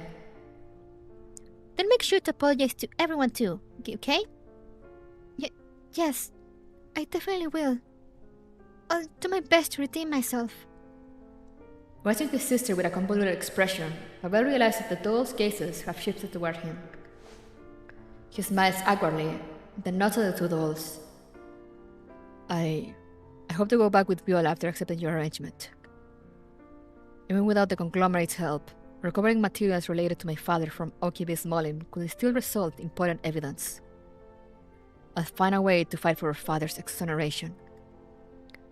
Then we'll move somewhere quiet and live the rest of our days peacefully. That sounds like a good plan. As she goes on, Lucy passes a black bundle to Pavel. This is... travel expenses, as well as documents prepared for you by your acquaintance from Griffin. According to the commander's brilliant and beautiful friend, currently vacationing aboard the Elmo, Dr. Smolin's case involved 5 high-ranking officials within the UNSC. Is that Dandelion? Okiba Smolin was but one small, inconvenient chapter of their past for 3 of them. A past that they rather keep hidden. What? I know you're incredibly rich, but how could you possibly gain access to intel of the upper ranks of the UNSC? That's just the extent of our commander's influence. How terrifying this individual known as the Tomato Empress must be. Besides that, there's also a business card inside the package. Among our former comrades, one has become an extremely successful lawyer. That card belongs to her. She has yet to lose a single case to this day. You can go find her if you need any help. A former Griffin doll who gained freedom, became a lawyer? Hard to believe that commander of yours was willing to let such a competent doll go free. That's the commander's charm. Not something you people could ever imitate. While I don't plan to continue as an underground broker, I also don't like owing too many favors. Pavel retrieves 2 intertwined pendants from his pocket and hands them to Yishui. Our parents left these for Viola and me, each representing their respective access authorities. Together, they unlock everything within Okibi's Molin. You can retrieve all the data you need with them, including activation codes for the production lines. Consider this my repayment for your referral and trial funds, I guess. Are you sure? Aren't these what Viola treasured the most? That's exactly why I want to entrust them to you, Pixies. Brother and I have already decided to start over. Even without these, family is still family. If they could make the Winged Cavalier's lives just a little bit easier, I feel better about myself too. Oh, there's these 2. Pavel hands another item to Liushi, a booklet. The doll frowns after receiving it. These numbers are... All intel and ledgers that I've amassed over the years in the Yellow Zones. Included inside are details on the conglomerate's books embedded throughout various settlements, as well as hidden weapons cache locations. Everything that I've accomplished as an underground broker, along with all the plans and secrets currently being carried out by the conglomerate. Wait a minute. Aren't these extremely sensitive materials? I initially kept it for Viola in case the conglomerate no longer needed me, hoping they'd be worried about the information inside getting leaked. But now, please hand this over to the Tomato Empress for me. This should help her understand how the conglomerate controls the Yellow Zone. Commander, I don't know what she's really trying to accomplish, nor whether she'll succeed, but many of the things recorded in this booklet will easily get people killed. If you don't like the sound of that, feel free to discard it. understood. Then, on behalf of the Commander, I shall thank you for providing her with invaluable information and supplies. But couldn't you hand it to her personally? I will definitely pay her a visit if I were to keep operating as a broker. But right now, I need to take care of my father first. Once everything's settled, I'll find time to do that. Alright, that marks the end of my business here in the Yellow Zones. Pavel bows his head at the two dolls. Unlike when facing the mighty head honcho of the Jira group, this scene makes him feel at ease and almost too comfortable. But after lifting his head again, he makes another request that leaves Liushi slightly troubled. Pegasus was the name my late mother gave her. Although Dilu sounds nice too. Would you mind calling her by that name as well, if only occasionally? Okay. And then, Lucy just dropped right there and then. She said she spent 3 whole nights coming up with that name. That's nonsense. I did not. It is well past midnight, and most others are fast asleep.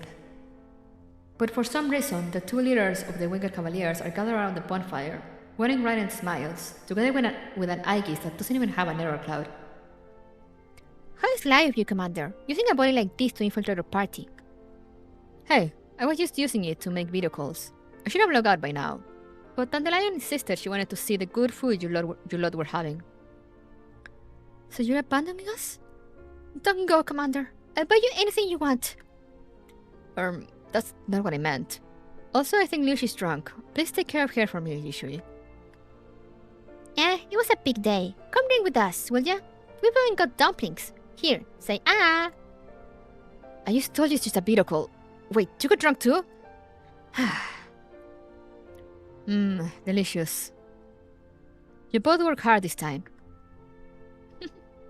If we want to stand on the same battlefield as you, we can't remain as our old selves. For the past 10 years, Yushi and I have always dreamed of the day when we will fight alongside you again. And that feeling hasn't changed in the slightest. Commander, we work super hard. Praise us all you want. Don't hold back. Especially Liushi. She's changed a lot. She's got to be the grieving doll who's grown the most over the years. Yishui too. She's my one and only best friend. Even though we'd very much like to join you on board the Elmo immediately, the Winged Cavaliers and Cliffwatch Town still need us around, if only for a while longer. I look at the dolls around me and tilt the machine's camera up and down as a substitute for nodding. There's no need to rush. We're walking the same path, so sooner or later we will meet again. Until then, you can come aboard the Elmo anytime you want, and we'll make up for the 10 years we weren't able to spend together. Being able to share such a moment with you is already the greatest reward I could have asked for. And, Commander, there's one more thing we would like to seek your guidance on. A solemn expression suddenly appears on Liushi's otherwise gentle and slightly dazed face, and I immediately catch onto the true intention behind this call. Okay, Smolin, right? Yeah, we have some internal disagreements. Some want to steal it away for good immediately, while others think we should investigate it first before planning our next steps. How do you think we should proceed, Commander? I do wonder if they have donuts. I say. I do not answer immediately, given I've already pondered that myself. A fully preserved and operational arms manufacturing plant on this scale shouldn't exist in a yellow zone. If the URC catches wind of someone holding such arms manufacturing capabilities, Cliffwatch Town and Lucius Winged Cavaliers will be embroiled in major turmoil, so sailing it away will certainly be the best course of action. On the other hand, the yellow zone's future does not look very optimistic. Even without Pavel's whistle blowing, Dandelion and Livas Intel has already shed light on the many meticulously planned conspiracies the conglomerate has been orchestrating from within the URC. Thus, there may come a time when people of the yellow zones will need the hidden potential buried within Okiba's molding. Let me read through Pavel's notes first. I don't want to make a decision before I put together what he has to offer with my own understanding of the yellow zone's status quo. However, the facility is indeed extremely critical. Do everything in your power to maintain secrecy. At the same time, try investigating thoroughly to ensure there are no hidden risks. Understood. At that moment, the Cavaliers' cheers suddenly erupt from the distant plaza. Bosses! You've got 10 seconds before the fireworks show starts. It's Winged Cavaliers custom fireworks. Look, everyone! General, Khan, what are you doing over there? It's more fun with everyone around. If only Master was here too. That would be wonderful. That's Sammy's machine. Isn't that... here we go, here we go! Commander, Lishi, let's move! Right, Commander, come with us. I appreciate the effort. I let the two dolls whom I finally reunited with lift me and carry me toward the crowd. Here it is! After the countdown ends, Luke and Ivana light the fuses together. Let me get a screenshot of this. It's such a pretty art.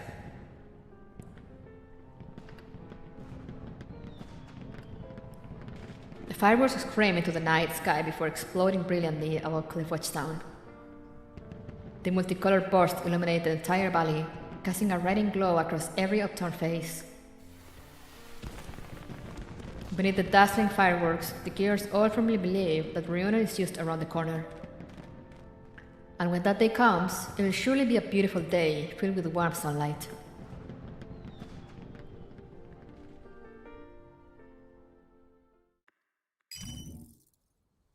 Oh, hey! Task Force DeFi, communicator 7889, requesting connection. Go ahead. Regarding the upcoming Red Zone surveillance mission, Mastina and I have confirmed the proceedings. While we have no objections to the mission details, our current hardware may limit operational efficiency. Is backup authorized? Who would you like to request? Her infiltration operation is nearing its conclusion. Feasibility of her withdrawing early and prioritizing this mission instead? Sorry, request denied. Reason being? We can't pull her out now precisely because the operation is entering its final stage. You understand her better than I do. Should the mission fail because of this, she'll become extremely troublesome to deal with, wouldn't she? Indeed. However, I do have another suitable candidate. She also happens to be an old friend of yours. No need to worry about her combat capability. You should be able to work great together. Ayo? If that's the arrangement, then I have no objections. Additionally, arriving along with the backup personnel will be a shipment of supplies. Supplies? Is it protective equipment for the red zones? Not entirely. Considering the protracted tracking nature of this mission, a batch of lightweight wear has been prepared for emergencies. Lightweight wear? Although the reduced fabric coverage means they provide less protection than tactical suits, they become far more practical when infiltration into certain sensitive environments is necessary. Alas, violence can't solve every problem. In any case, you'll understand once you get your hands on them. Sure. The style of the clothing doesn't matter. As long as it ensures the mission smoothly proceeds, I won't object. Alva really is as pragmatic as ever. Please remain on standby. I'll connect you to your new comrade next. Best of luck with the operation. I wonder who it could be. Yeah, I'm like... At first, I thought it was Kevin at first. But like, you know, the way they went like... I was like, no, I don't think it's Kevin.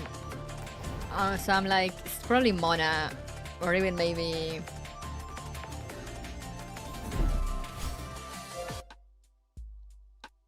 Fuck, I forgot her name. Shit. How did I forget the name of my goat? Green hair, smart girl.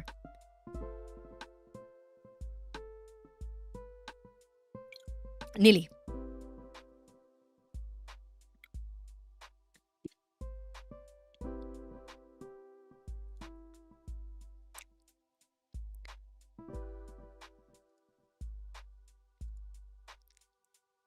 Thank you for the stretch. But yeah, that was great. Unfortunately, I can't really talk about it much. Maybe because I gotta run. Next week we'll be starting Sexton's event right off the bat next Saturday. Maybe then I'll take a little time before starting to talk about these two events because they were both great. But I gotta run, unfortunately, so I can't fangirl about them. So next time. Next time we shall talk about them. So yeah, next Saturday, Sextans is here, and I'm broke, but we pray. Now I gotta run, so thank you for coming. Hope you enjoyed. Stay safe, stay hydrated. Hopefully I'll see you next time. Bye bye.